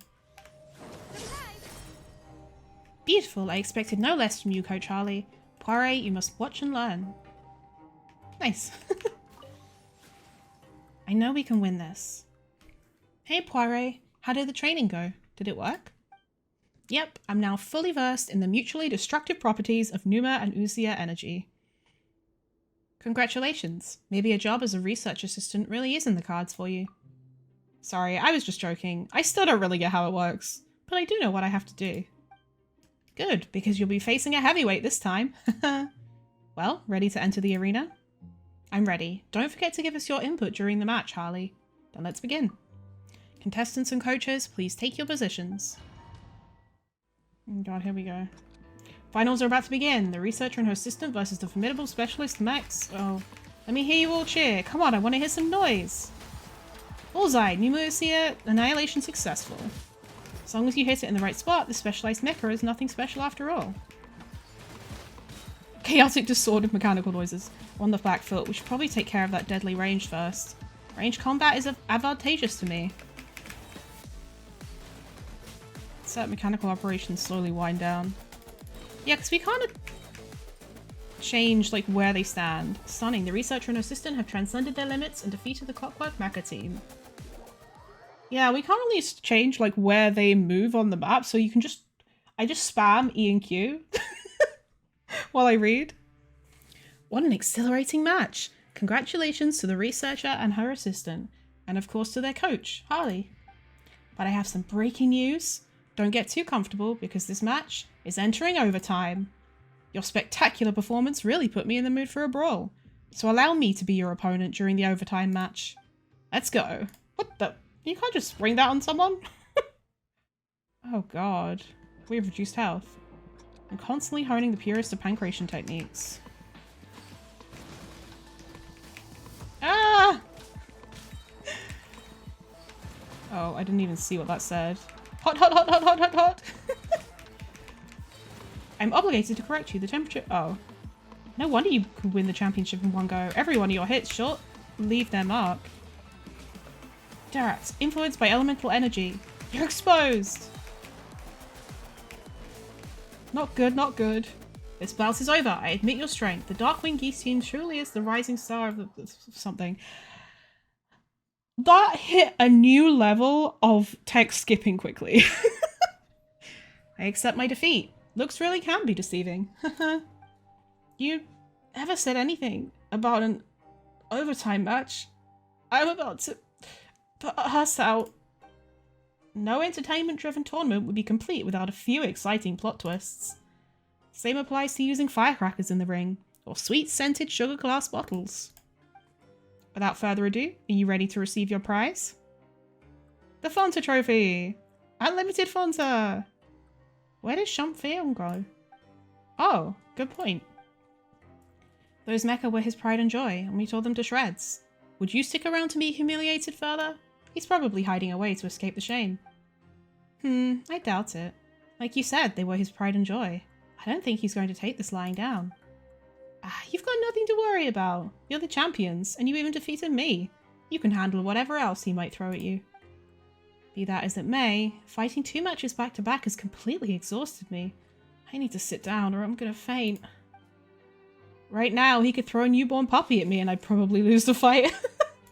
Me, but... Champfeon returns and he's brought some friends. My Vey model enhanced mecha. You destroyed my Vey model enhanced mecha. This tournament isn't over yet. Ugh, leave him to me. I've still got some fight in me. No, don't force yourself. I guess it's my time to shine. Yeah, let Coach Harley show you how it's done. Oh, alright. Solidify! Emerge. Right here. Cue the spotlight! Trip on up! Enough! No more! Please, stop! At least Phyllis in the way. Already? I'm still warming up here. You... all that Mora. All those coupons. You're completely mad. All of you. No more messing with crazy. I'm done. Ugh, I should have known after last time. What a spectacular failure this was. I'm admitting defeat and I'm leaving. Not without me, you're not. Let's find somewhere to discuss reimbursement for my losses. Just look at the mess you've made of my precious pancration ring. Oh, but first, it gives me great pleasure to present the champions with the grand prize. Be proud of yourselves. You've earned it. Rusamov and Champfeon leave. Oh, Champfeon. Yeah. That was pretty underwhelming in the end. Feels like all that preparation was a lot of effort for nothing. But it was worth it to see Harley in the ring. So cool. Yeah, I hope you were taking notes. I think this learning opportunity is a little wasted on me. We promised the trophy to Coach Harley and Paimon. As for the credit coupons, I feel bad. You went above and beyond by taking that last fight, so we should really increase your compensation. But we really need those coupons. We can give you a little extra, but not as much as you deserve. Ah, yes. You're running low on coupons after Rave. Anyway, it's fine. We'll stick to the amount originally agreed. Right, Harley? That's alright with me. Thank you so much, Coach Harley and Paimon. So, what are your plans now that you've won the tournament and gotten a big stash of coupons? All I can think about is life after the Fortress of Meripede. Although it's true that they have no evidence to prove I committed academic dishonesty, the fact is I also haven't been able to reproduce the results from the disputed experiment. I'll just have to keep going with my research and find a way to prove myself. This place isn't that bad, but the world beyond the fortress suits me better. Clients are hard to come by down here. There's practically zero work for a detective. But then again, even in the rest of Fontaine, the detective industry is just too competitive. Maybe I should think about expanding outside of Fontaine. Coach Harley, you're a traveller, right? Maybe we'll run into each other somewhere else one day. Sounds like you have great plans. Paimon hopes you achieve all your goals. I hope I'll have at least graduated from being a supporting character in my uncle's novels when we next meet. Thank you, and good luck to you too. That was kind of a fever dream, but hey. A trophy awarded for taking part in the Pancration Recreational Tournament as a coach, and guiding Genevieve and Poiré to victory in the championship. Made from classy looking metal, under the right lighting, it gleams like shining Mora. With the special trophy, you can get unlimited refills of refreshing Fonta at designated machines, drinking to your heart's content, and become the most satisfied enjoyer of fine drinks in the world. Oh, look at this book. The Art of Negotiation. A milestone in the science of success, this masterpiece written by a true genius is an absolute must-read. An exceptional book emphatically recommended by the editor of La Gouttière, Titans of the Business World, and researchers at the Fontaine Research Institute. It will impart deep insights and understanding into the abyss of human nature, a truly incomparable contribution to the science and art of success.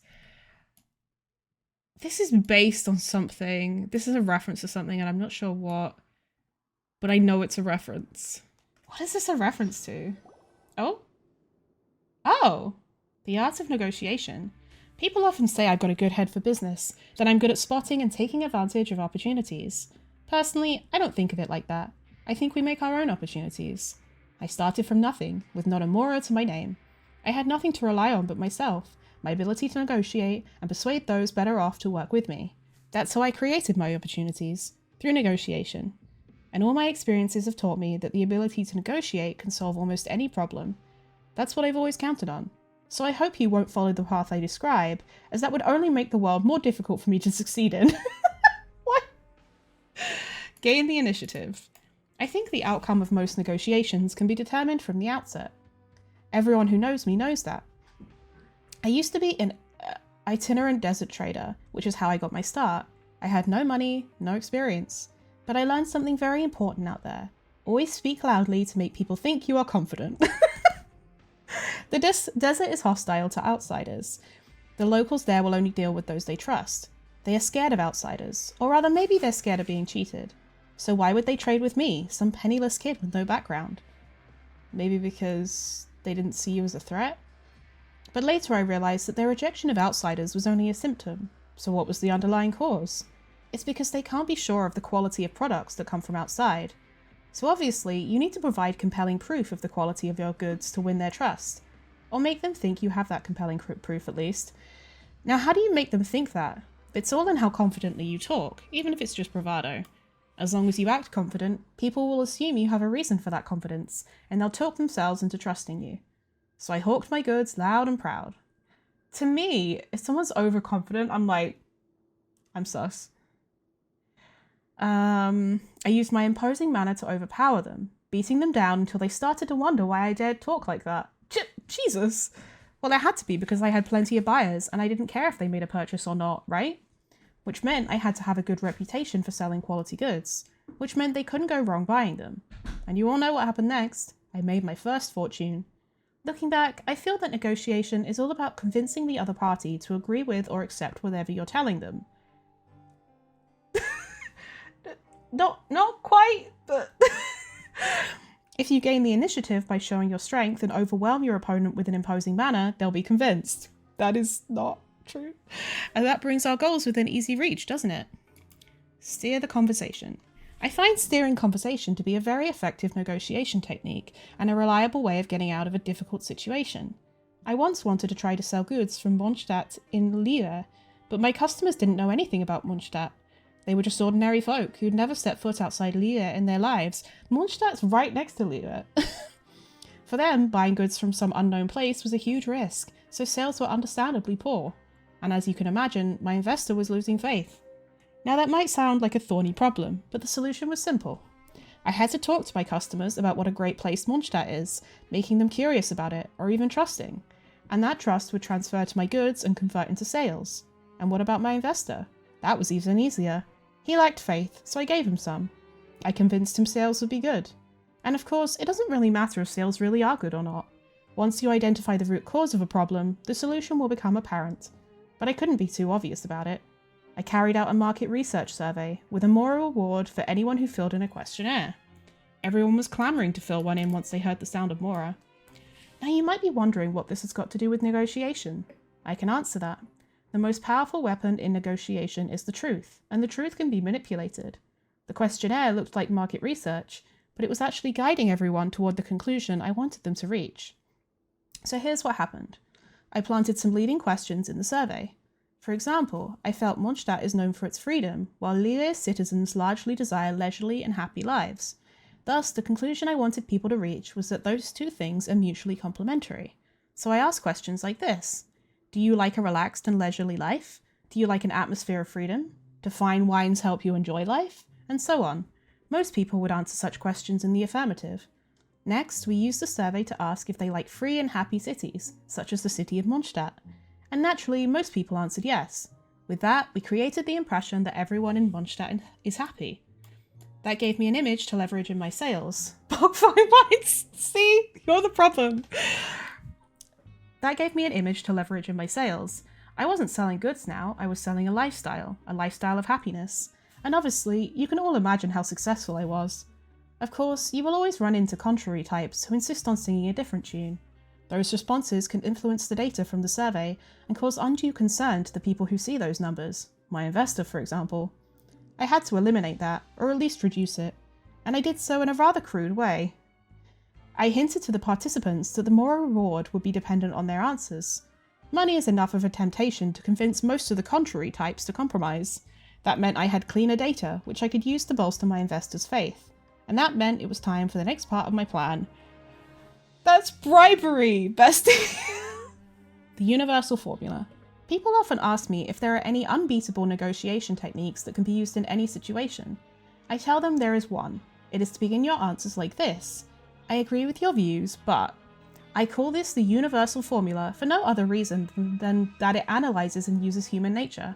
It lays bare our weaknesses. Why? Because we crave approval. Nobody can do without it, myself included. I used to be an itinerant trader, travelling all over. I met all kinds of people back then. The Eremites, treasure hoarders, and even the Abyss Order. All of them, even the Abyss Mages, known for their stubbornness and mischief-making, would reconsider their views and seek my approval after I used that line. Why? I would even dare to say that if I could speak the language of slimes or hillychells, they too would fall under the spell of that magic trick. So I would hate for everyone to know it, especially my competitors. So why are you writing about it? This document should be in school? I don't think so. This is not accurate. The art of negotiation? Even the title is boring. Paimon's not interested in that. Huh? There's a note here? Go to the registration counter at the front desk to participate in the Coupon Cafeteria's internal satisfaction survey for a chance to win coupon rewards. Coupons? Whoa, see this? We can get coupons. Paimon didn't expect something this good at all. Let's go. Paimon, you are the problem. Welcome. Bitches love coupons, it's true. The registration counter at the front desk. This is it. Let's try our luck. Hello, Miss Monglane. Whoa, she doesn't look like she's easy to get along with. Maybe the art of negotiation will work? That's right, we've got this book. Who knew it would come in handy here? Let's see. Found it. If you gain the initiative by showing your strength and overwhelm your opponent with an imposing manner, you'll get thrown in solitary confinement. This is it. Overwhelm the opponent by being imposing. Paimon gets it. Paimon just has to be louder, right? Could you be louder? Hey, Miss Monglane. Hello. I heard you. What can I do for you? Huh? It really worked. Hehe. We're here for the satisfaction survey, Ms. Monglane. Paimon means to say that she's here to accompany her. Don't worry, Harley. We have this book. Paimon will sneak peeks at the book and tell you what to do. Anyway, yeah, just listen to Paimon. Another one saw the notes in the books. Huh? Yeah, that's right. Just how many were... Actually... forget it. It's fine. Please wait a moment. Allow me to explain the rules. The survey has a total of 5 questions. Please answer them quickly and intuitively. Remember, you must answer them quickly. Do you understand? We can begin once you're ready. We're ready. Whoa, wait! Paimon is still flipping through the book. Very good. Let's hurry up and begin then. Paimon is ready now. Do your worst. Question 1. Do you think it is reasonable to maintain the prices for the food in the Coupon Cafeteria at the current low level? How do we answer this? Let Paimon look it up. Found it! Let's try the universal formula. According to the book, I agree with your views, but can be used in any situation. Even an Abyss Mage would be willing to respond positively. It sounds really amazing. I agree with your views, but there is room for improvement. If only it tasted just a little better. Don't you think so too, Harley? We love a yes and, yeah. Or if Sweet Madame was available. Yeah, Paimon would happily eat here every day if you did that. Excuse me. Huh? According to the rules, the survey must be answered quickly. Let's move on to the next question. Fine. Rules are rules. Question number 2. Is adequate food available during dining hours in the Coupon Cafeteria? There's plenty of food, but it just tastes awful. I agree with your views, but we refuse to eat it. I know you've read the book. Anyway, I'll just put it down as a yes. Ugh, this is so tiring. Let's move on to the next question. But before we move on to the third question, I'd like to remind you that the survey requires you to answer quickly. So, now for the third question. Do you think the current randomized meal system is interesting? Pay more attention to the taste. I agree with your views, but she did lie to us. Doesn't randomized meals create the feeling of a pleasant surprise of not knowing what you'll get next? That's true. When you put it like that, it does sound really interesting. Paimon. What? Miss Monglane makes a lot of sense. It's very difficult to disagree. Please answer quickly. I agree with your views, but it would be great if you got a complimentary delicious meal every 18 meals. Why 18? Paimon heard that from someone. It was something like, because there's 3 meals each day, and there are 6 days before Sunday, that makes 18 meals in 6 days. So there will be delicious food on the 7th day, and you'll be in a good mood every week. Question number 4. Do you think it's reasonable to sell addictive foods in the coupon cafeteria? Huh? Why is she suddenly speaking faster? Gain the initiative? Steer the conversation? No! None of these seem correct. Maybe we should go back to the universal formula. Is this steering the conversation? Please do not overthink it or engage in idle chatter. As I mentioned previously, please answer quickly and intuitively. I agree with your views, but... Alright, thank you for your feedback. Now it's time for the final question. Did she just completely ignore us? Are our answers not important at all? Based on the answers you just provided, are you satisfied with the current state of the coupon cafeteria? What were they again? Paimon can't remember all of them. It's alright, then I'll just write down that you're satisfied. Okay, but something doesn't feel quite right. I should probably mention that you will not receive any coupons if you answer no. That's way over the line, yeah. Then what about you, madam? Don't ignore Paimon.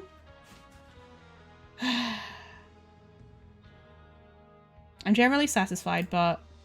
Very well, thank you for your cooperation. Your support is our motivation to improve.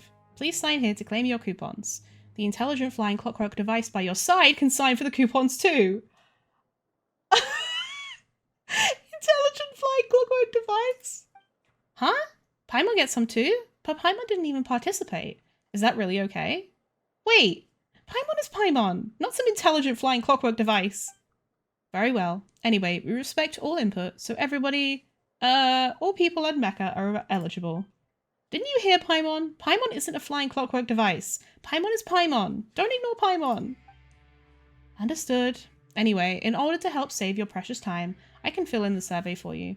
Don't worry, the number of coupons you'll receive won't change. I'm sure you'll be answering satisfactory to every question, right? Yes, coupons! In that case, just sign here and leave the rest to me. Cool, this way we'll get the coupons and save the trouble. Thanks, Miss Monglane. Thank you for your support. Please take your coupons and we hope you'll participate in the next survey. After getting the coupons, you and Paimon bid farewell to Miss Monglane. In retrospect, Miss Monglane really didn't care at all about our responses. The problem is with the questions themselves. Yeah, you're right. The questionnaire really was weird, and Miss Monglane seems so exhausted. The art of negotiation failed. Art of negotiation. Looks like I don't know what that sound was, we're just going to roll with it. Books like that are all just completely useless after all. I agree with your views, but... Hey, don't you go mocking Paimon now. Some art of negotiation. It really was totally useless after all. Wait, we got an achievement. I said either find a way to remove it or figure out who's behind it. Easy for you to say. I've tried all kinds of cleaners and none of them worked. If it needs something stronger, we have to try Hydrophantasm Taint Be Gone. Hydrophantasm Taint Be Gone? Are you trying to burn a hole through the wall? We'll all be sleeping with the fishes in no time. Then we'll have to locate the culprit, but we don't have any clues regarding their identity. What's wrong? Is there anything we can do for you? Well, see that mark on the wall? Graffiti is prohibited in the Fortress of Meripede. We've tried everything, but we still can't remove it, so if we could at least locate the culprit... Wait, hold on. Now that I think about it, we aren't completely without leads. I remember clients mentioning that the Fontaine Research Institute has a mark that requires a special method to decipher. Are you trying to say that it's the same type of mark? I wasn't interested in the slightest back then, so I didn't bother asking for more information. Maybe he could give us an answer if he was here. Maybe he's the culprit. Indeed, we cannot rule out that possibility. But if that's the case, he should know the rules. Harley, Paimon, you're knowledgeable adventurers with a wealth of experience, so do you have any ideas? Help us locate the culprit behind the graffiti, or bring clients here to have a look. Consider it an official commission then, with coupons as compensation. Alright, if it's an official commission, then we'll give it a go. Thank you. In the meantime, I'll try to find other means of removing it. Would capturing a blubber beast and making it spit on the bark work? For what? Are you serious? Have you been under too much stress lately? Are you still mentally sound? Have you been scheduled for too many shifts? I'm absolutely fine. I just want to see a blubber beast spit. Ayo? Huh? You need to take a day off. That is the funniest piece of dialogue.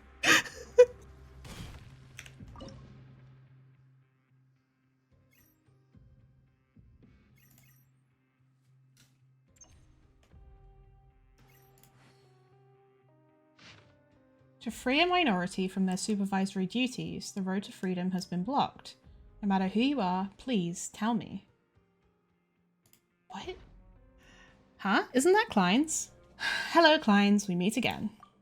Huh? If Klein's is here, then that mark must have been his doing then. Huh? What are you two doing here? What are you talking about? I'm lost. Why didn't you ask someone else? Have a look around. See anyone else here besides you? Yeah, that's right. Stop trying to trick us with your lousy acting. Alright, you win. I did it. I was planning to use this to catch up with some acquaintances, but I didn't expect that the two of you would be the ones to show up. Catch up with some acquaintances? The cipher letter is a technology developed by Mr. Butor, and few know how to decode it, even at the Fontaine Research Institute. The only reason I know of it at all is because he was my benefactor. Unfortunately, he left us far too young, and management doesn't care for his cipher letter. So, I figured that if someone out there could decipher it, then we would have something to talk about.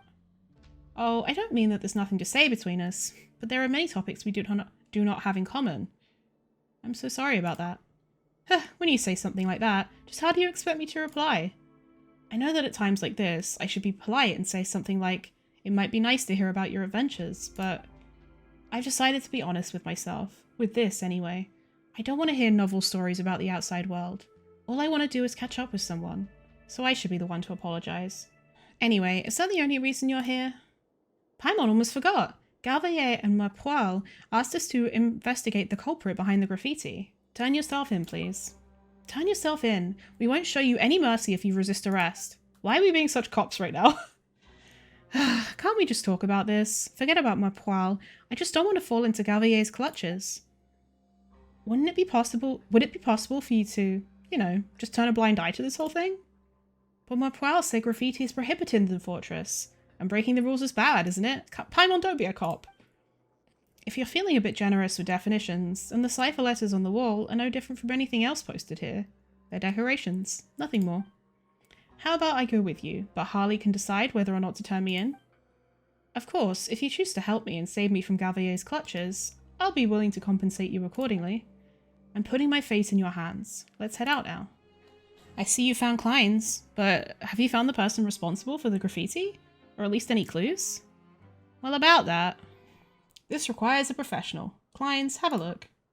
Klein's, is this the special mark you mentioned before? Let me see. Oh, doesn't it look a lot like a gear? Where else could such a huge gear come from, except the Fontaine Research Institute? It's from the Institute, and so are you. I'd say the link between the two is pretty obvious. Just admit it. You're the culprit, aren't you? You can't say it like that. If, one day, I should be fortunate enough to dine with Galvana at Hotel de Bourg. If you're still in Dreamland, I can help you wake up. Damn. That's her sister, by the way. And if you think my punches aren't strong enough, I'm sure Rusimov will be willing to lend a hand or three. Calm down, I'm only giving you an example. It's just an example. Where was I? Anyway, if Galvana and I were to go out together, though we're both from the fortress, that doesn't mean that there is any connection between us. See? There's no connection whatsoever. There's no link between me and this mark, just like there's no link between me and Galvana. Fine, you've convinced me, but only about the relationship between you and Sis. Doesn't that mean he hasn't convinced you at all? Well, we've got nothing else to say about this. It's up to you guys now.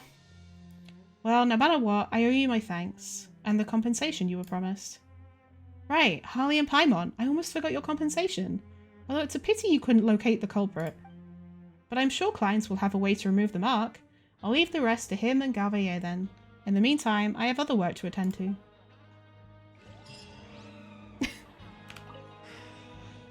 As I said, I have other work to attend to. Everything has its own proper sequence. You must first understand the principles behind... What a pain. Sis and I are having dinner together today, so I'm leaving when my shift is over. Whether or not this mess has been cleaned up. He's just gonna talk their ear off. I'm glad we got the opportunity not to be a cop. Well, well, if it isn't Harley and Paimon. I have a bad feeling about this. Don't be so cold. I'll never forget what you did for me that other time. That other time? Ah, we still have so much to ask you. Is that so? Oh, what's this? My memory is acting up again. What happened then, I wonder? I can't remember a thing. The wise say it's better to look toward the future than look back into the past. So let's talk about our future collaboration and let bygones be bygones, shall we? I have a few jobs on hand that pay quite well, but I don't have anyone to help out. If you're free, would you like to have a go? Don't you go thinking that we're that easy to dupe. And just how good is the compensation? Hey! This is why I'm so fond of talking business with people like you. What do they call it again? Right, being quick to catch on. How about I state a number that's guaranteed to satisfy you? Ayo. 100 coupons. What do you think? 100? I see you were moved by my generosity. That won't even buy us a bottle cork. Yeah, Paimon can't believe you had the gall to make that offer. Am I not being generous enough? You young'uns really are, so... You just don't know what's good for you. You should know, there are hordes of poor wretches who'd give an arm to do easy and profitable work like this. Disambra, you slippery little fraud, I finally caught you. Last time I caught you hanging around the mailroom, you were also swindling newcomers into commissions for you for a fraction of the actual fee. Harley and Paimon, you didn't fall for his lies, did you? I'm devastated, we've already been tricked once. Then I'm too late. Anyways, don't believe a word he says. He targets newcomers or anyone unaware of the rules and cheats them. There's already a long list of victims. My word, swindle? You make it sound so awful. Is there any difference between us? Don't you guards use coupons to make people do miscellaneous work for you too? We don't pocket a portion of their compensation. What are you hinting at? Don't slander me without any proof. Oh, you want to see some proof? Let's go then. Solitary is quiet and spacious, a perfect place for you to peruse all the proof. Seriously, I still have trouble to deal with at the geode mineshaft after this. Oh, Harley and Paimon, if possible, could you help me? Hey, it's not like we have all the time in the world either. I'm sure you pay handsomely. I'll do it. Hey! Payment will be provided in accordance with regulations, of course. I'm sure you know the standards, and you know I won't try to defraud you. Anyway, some fontaine aberrants have been spotted in the geode mineshaft. They may pose a threat if left unchecked, so they must be dealt with as soon as possible. I'll take this guy to Solitary first. Handing him over to my colleagues will take some time. I'll meet up with you as soon as I'm done. Alright, but don't take too long. I'll do my best, but the paperwork, it's not something I can speed up. I'll leave the business at the mineshaft to you then. Hot take, but I don't think anyone should be in solitary confinement, not even in a video game. It's cruel and torturous punishment and is deeply inhumane. Stabilize. Right now. Are they the ones Mopwa was talking about? All we need to do is chase them off. Why are they in such different spots?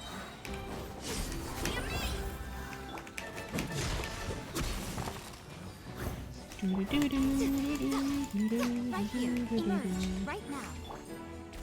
There's a load of these, fuck. Order guide. I don't really have the best team for this. Oops. Over here. Nothing lasts forever. Emerge. Right now. Let the magic begin. Stabilize. Step on up. Should be safe now. Let's go back. You're only just arriving here now? We've already driven away all the fontaine aberrants. So it's finally happened to me. What's finally happened? Arriving at the scene and finding out that all the work has been done by someone else, of course. I mean, there's nothing for me to do here. This is for you. Thank you so much. I'll certainly manage to get a good night's sleep tonight.